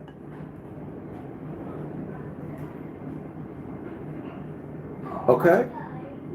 Or heavenly man. There never was a time when man was not. Huh? There never was a time when man was not. All is mind. As above, so below. As below, so above. Okay? The rhythmic swing of consciousness. Things that happen, right? Things that happen during any zodiacal age that might F you up. If you're in the lower self, you're subject to all of those rhythmic swings of consciousness. All right? Regardless, it happens in every zodiacal age. Things that will hurt you, hurt your heirs. Okay? They will affect you if you're in the lower self. But when you rise up, when you use your capacity to be an alchemist, when you transmute from lower self, the devil and the Satan that you probably still are, okay? When you transmute, change your character and become the Christ. Become the Christ, not just for a day, but for a lifestyle. And you have the habits and thought process of the Christ. Then, and only then, are you exercising or using the lesser law of neutralization, okay, that allows you or empowers you to avoid those harmful things that are happening at the level of the subconscious or unconscious. You avoid them. Therefore, it looks like you are what? Able to suspend the Hermetic law of cause and effect. But in fact, you have not. You just counterbalanced. Using the law of polarity, you counterbalanced that energy, that mass conscious energy that's going to F a lot of people up who are in their lower self. You neutralized it by using higher laws against lesser laws, counterbalancing lesser laws with higher laws. So when you're in your higher self, you're flying above the clouds. So yeah, it's raining, it's thundering, but it ain't raining on you. The lightning is not striking down towards you. You're flying above the clouds. It's smooth sailing for you. Why? Because you're in your higher self. You are the Christ. So you have polarized rhythmically in the higher self and thereby neutralized the negative ins and outs, ebbs and flows of events that's effing up everybody else. Y'all heard me? Okay? All right? Neutralization, the lesser law of neutralization. Let's go back to this Adam Cadman. The first to use the expression, quote unquote, original man or quote unquote, heavenly man is Philo, in whose view and then we are given, I don't know what language this is, or has no, maybe Greek, or has no, let me repeat that, or, quote, as being born in the image of God, has no participation in any corruptible or earth-like essence.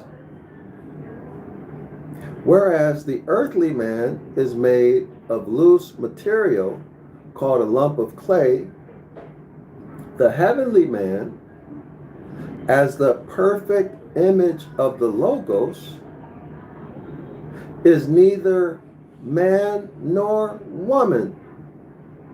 Y'all hear that? The heavenly man is neither man nor woman. Sounds like an hermaphrodite, an androgynous man. Y'all see this? This is Greek for sure enough, Greek and Jewish. Let's continue. The heavenly man, as the perfect image of the Logos, is neither man nor woman, but an incorporeal intelligence, purely an idea. While the earthly man, who was created by God later, is perceptible to the senses and partakes of heavenly qualities. Philo is evidently combining midrash and philosophy. I told y'all. Philo is evidently combining midrash and philosophy, Plato and the rabbis. Okay, y'all? Told y'all.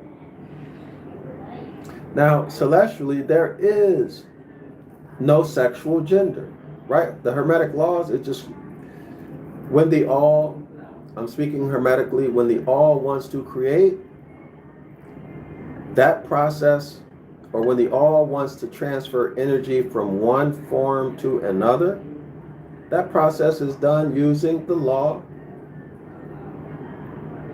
of Hermetic gender.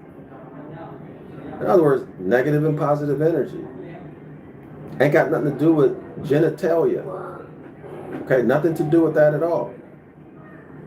Anyway, let's continue. Rash and philosophy, Plato and the rabbis, setting out from the duplicate biblical account of Adam. Y'all hear that? Setting out from the duplicate biblical account of Adam. Duplicate biblical account of Adam, who was formed in the image of God, Genesis chapter 1. Now, this is talking about the Han Uman, the image of God, the image of the Elohim, the image of the Moors and or Raphaim, who did the genetic research and experimentation to create the half-man, half-chimpanzee being, the Han Uman, the human mankind. Okay, y'all?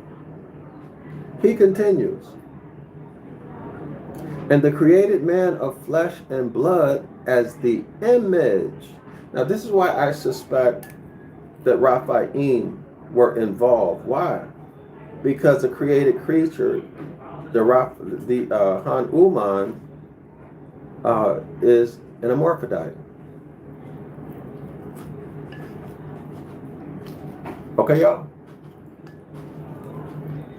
No clearly defined genitalia, which is not the man who was formed from the dust is clearly a man in Genesis chapter 2, and the woman is clearly a woman. Clearly defined genitalia, not both genitalia present or underdeveloped. Okay, y'all?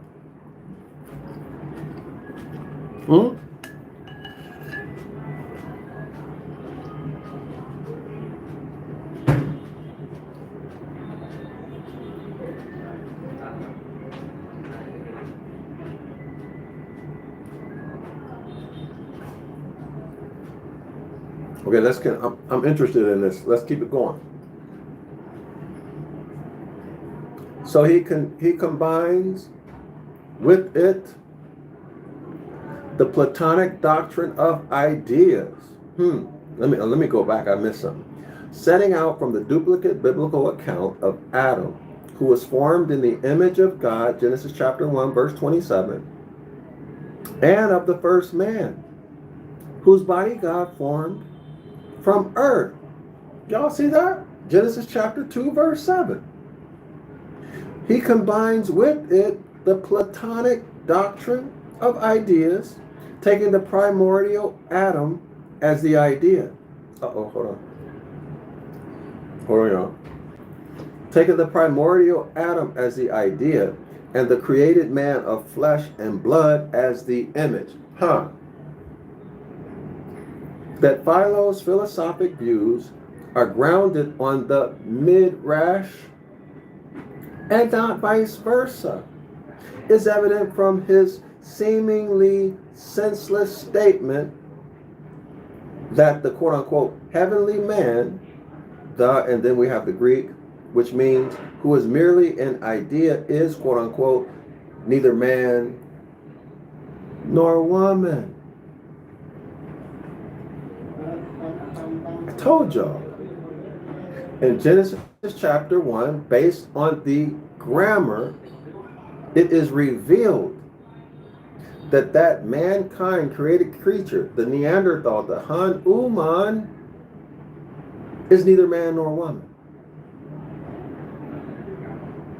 It's neither man nor woman. An hermaphrodite.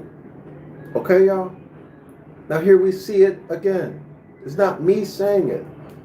It's not Dr. Yasapa saying it. I learned this from the grammar. See, this is why I always tell y'all, we don't need their commentators. We don't need to read their commentators, their commentaries. We don't need them. We just need to learn Ancient Ibaryath.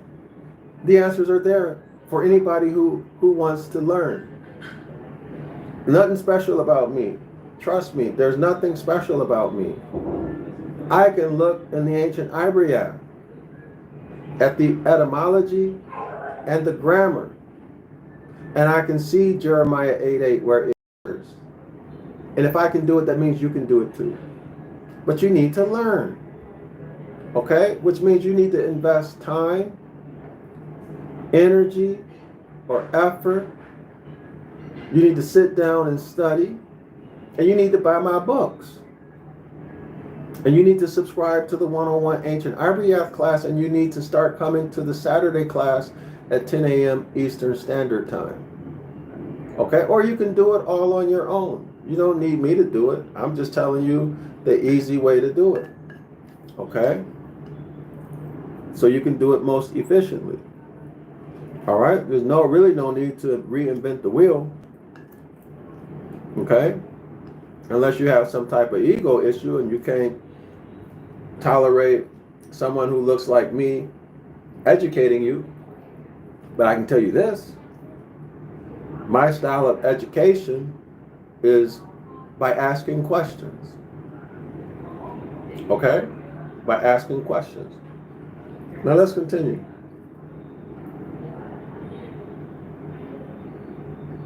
In other words, I'll ask you questions to cause you to think, and you need to figure it out.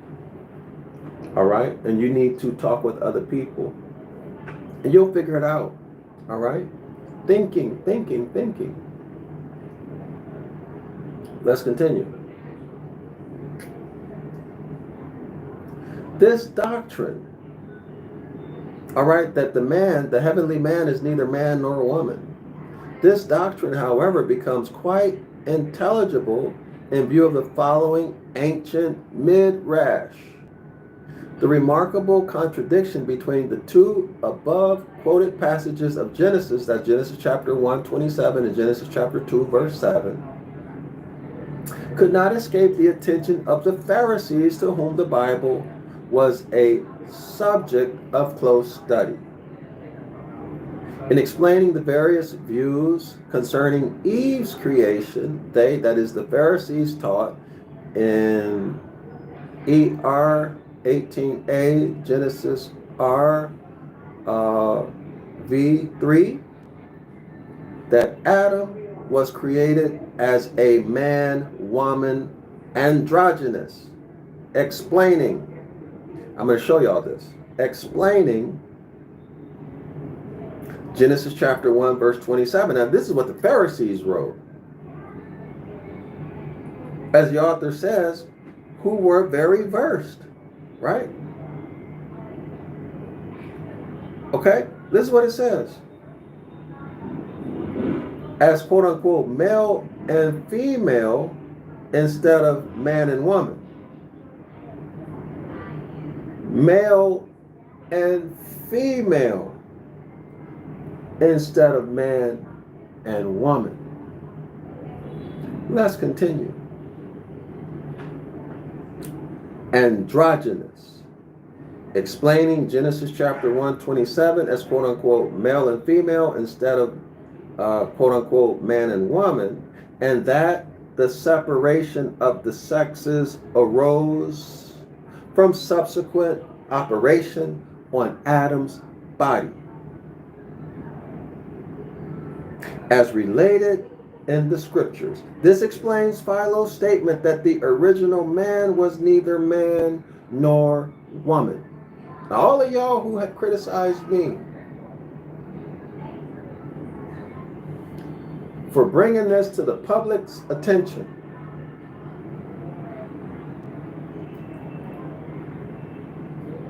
well, now you learn something. Okay? It's not just Dr. Yasako who says this. The doctrine concerning the logos, as also that of the man made, quote unquote, in the likeness, okay, though tinged with true Philonic coloring, is also based on the theology of the Pharisees. For in an old midrash, Gen R V I, that's 3 I's, .1, it is remarked, quote, "Thou hast formed me behind and before." So this looks like Psalms, I don't know if this is E or C. C, X, X, X, 1, 2, 3, I, X. Okay, so C, X, X, X, I, X. Verse 5 is to be explained before the first and after the last day of creation. Before the first and after the last day of creation. So before the first day, that's man in the heavens. After the last day, that's what? After the sixth day, because on the seventh day, the Genesis 1 says God rested.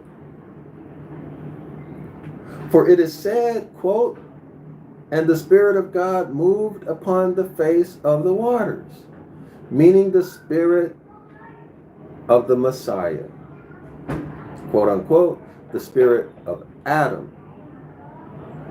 In the parallel passage, Midrash TEH 2 CXXX1X, verse 5, both readings are essentially the same, of whom it is said, okay, this is in Isaiah X1, verse 2, quote unquote, "And the Spirit of the Lord shall rest upon him," end quote. Wow. So let me show y'all this, all right?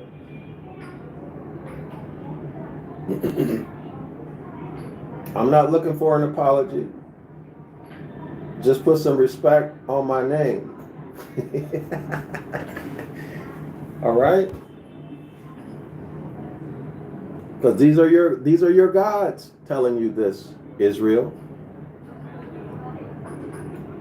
These are your gods. This is where your generals, captains, mores, pastors, etc. are getting the doctrines that they're teaching y'all. But they're not telling you this. Okay? But I'm telling you. I don't care if they hate me.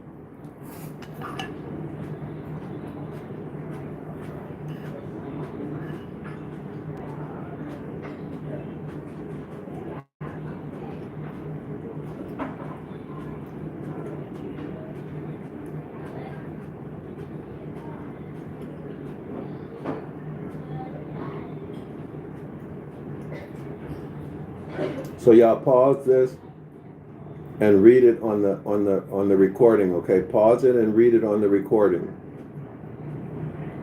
All right? If I get a chance, I will upload this into a community post. All right. Let me find the place where it says, okay,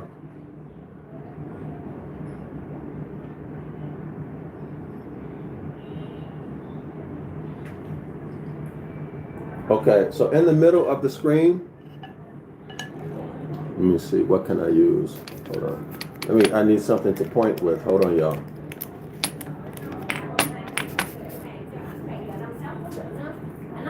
So in the middle of the screen,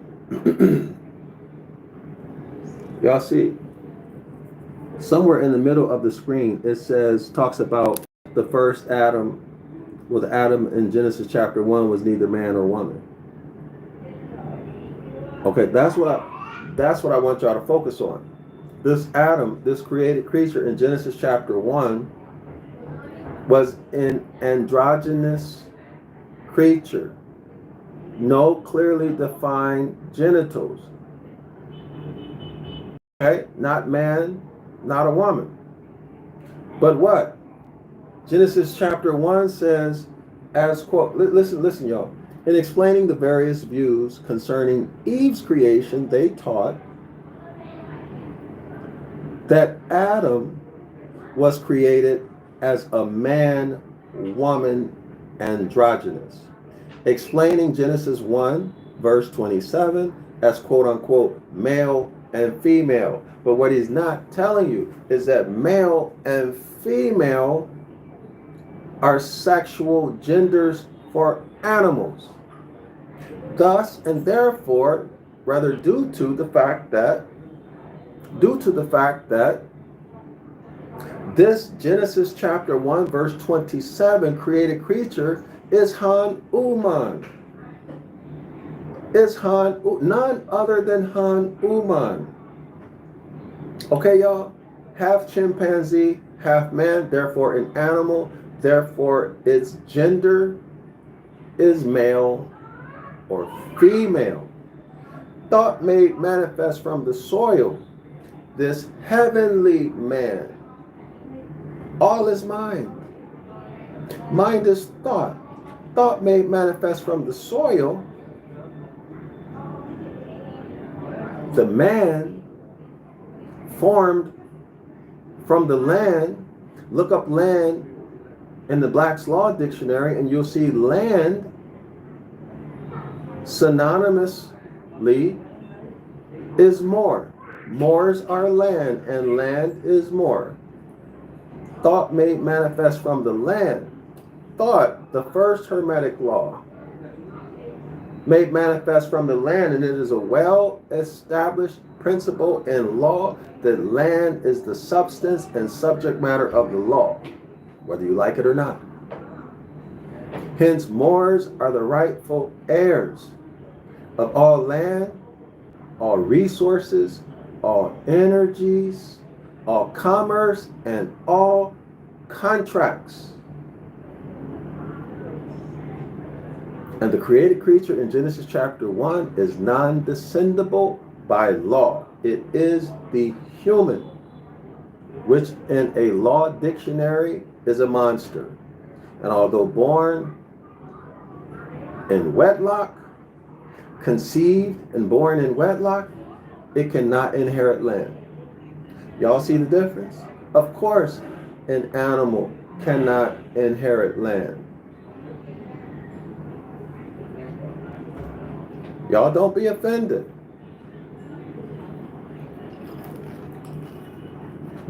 It is what it is, okay, y'all? It has nothing to do with me. I didn't do this. Well, I don't have any knowledge. I wasn't there. If I was there, I don't remember. Okay, y'all? So let's look at this. He continues.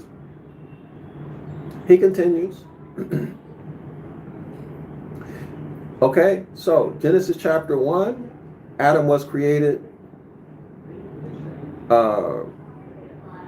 as a man-woman. Adam was created as a man-woman. How about that, y'all? Androgynous. Explaining Genesis chapter 1, verse 27 as quote-unquote male and female instead of or as opposed to man and woman. Man and woman comes from Genesis chapter 2. Man is masculine, woman is feminine. Male and female are sexual genders for animals. Masculine and female represent the energy, the dominant energy of men and women. Make the distinction. Okay? Make the distinction. Never fall for the okie doke again on this topic. And that the separation of the sexes, listen, and that the separation of the sexes, in other words, Adam had both a vagina and a penis. Neither one fully developed, most likely. Or both fully developed. That would even be worse. All right? And the separation of the sexes arose from the subsequent operation upon Adam's body, as related in the scriptures. Or in other words, our ancient ancestors, the Elohim, these Moors, and or Raphaim involved on that team, the Jacobian experiments, produced an androgynous created creature. And they continue to refine and to refine and to refine the Han Uman, the Neanderthal, until finally they had achieved a creature that was male and another one that was female. Okay, all through scientific experimentation. Okay, y'all? So we are not the same. And this explains why their thinking and behavior is so dramatically, extremely different from our thinking and our behavior. Now, they may not say that or realize it, but we all know it. We all know it. The cruelty, the lack of heart, and the lack of consciousness. They never created a civil society and what do we call in righteousness, or where justice prevails. They don't have a history of that. It's not me saying it. I'm quoting what the historians say. Right? But y'all know the warlike activity and, the greed and the, all of that. I'm not going to get into all of that, but everybody sees the point. This was a lot of fun for me. All right. This explains Philo's statement that the original man was neither man nor woman. I'm going to end it on this topic at that. I don't think there's really anything else that we need to say about this, y'all. Right?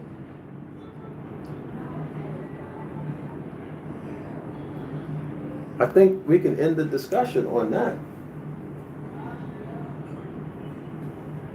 So let me see. Hold on. Are y'all still with me? Put something in the chat if it's anybody still here with me. For some reason, I'm not able to see how many people are watching my live stream. They took that feature off. My app used to show how many people were watching my live stream. Now I don't see it anymore. Hold on.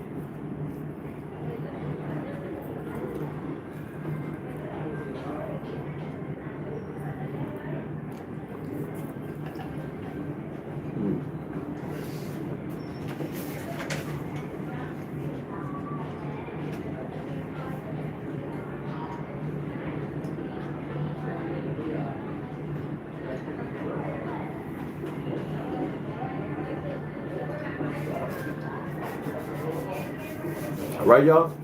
So let me finish this paragraph.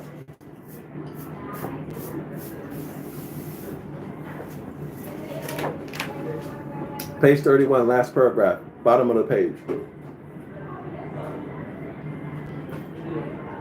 Okay, so it is the cross formed by these four cardinal points: Aries, Cancer, Libra, Capricorn, or north, south, east, and west, circumferenced by a circle, which I showed y'all the circle, the cross with the circle around it, signifying at one and the same time not only the entire Earth, but the entire universe, and also our solar system.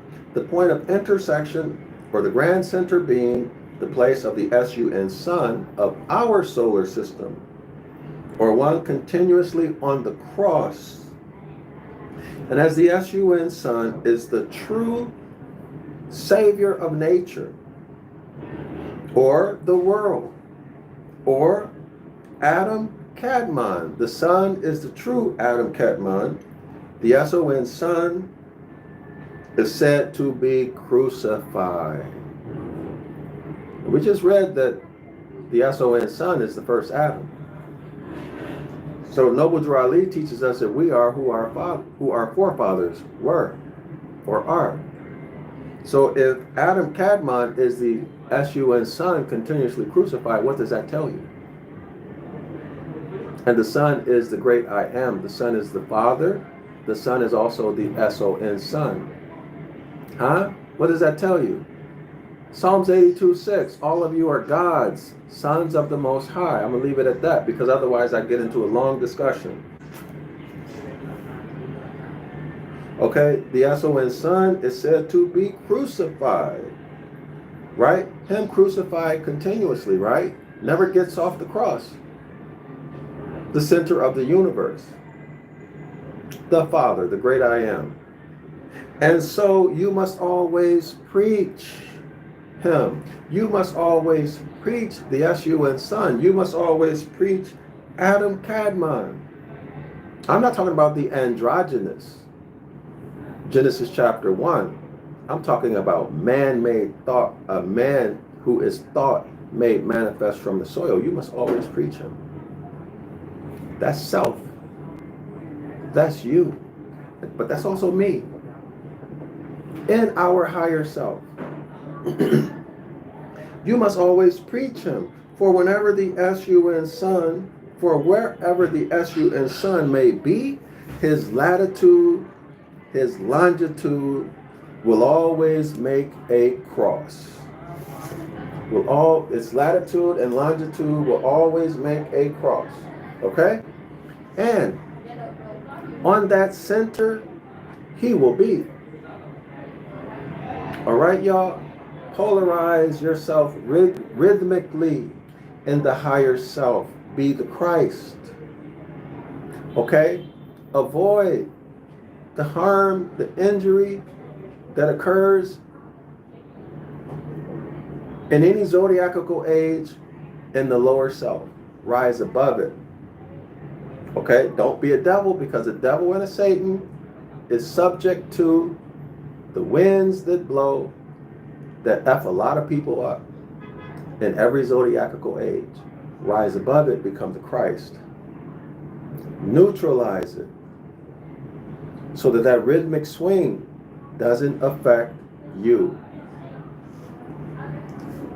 And on that center, the sun will be. And so with every moving, living thing from man to the lowest order of creation, this cross, you will always find either on the spire or some other part of a Catholic cathedral or place of worship, and signifies, listen y'all, the cross signifies the governing power of the SUN sun, and in parentheses of the SON sun. The cross symbolizes your sovereignty.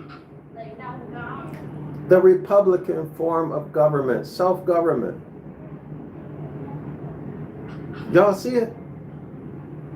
As well as heavenly and earthly dominion. Your sovereignty. Your birthright. Now observe first a fiery sun, then watery, then airy, and then earthy. What does it mean? Now observe first a fiery sun, the sun entering into and being in Aries, then a watery, the sun going into Cancer, then in airy, the sun going into Libra, and then earthly, the sun going into Capricorn. And we're going to stop right here. Islam to all the Moors. Thanks again, y'all, for supporting my work. I hope y'all enjoyed it. We got 2 more pages, 2.5 more pages, and we'll be finished with this chapter. And I'm pleasantly surprised, delighted, because I actually enjoyed this and I was kind of getting tired of this chapter. Okay? But anyway, thanks for your support. I'm Dr. Yasapa from Zion Law School. Y'all go out, buy my books, show me some love, get yourself educated. That's more important. That's what's the most important. But me as an author, as an educator, show me some love. If you are learning, there's no greater honor than someone to buy your books or subscribe to your online classes. Okay, but y'all make sure you come every Saturday at 10 a.m. Eastern Standard Time to 506 The Curses course. All right, we're doing Deuteronomy chapter 28. All right. Anyway, assalamu alaikum, Islam to all the Moors, and shalom.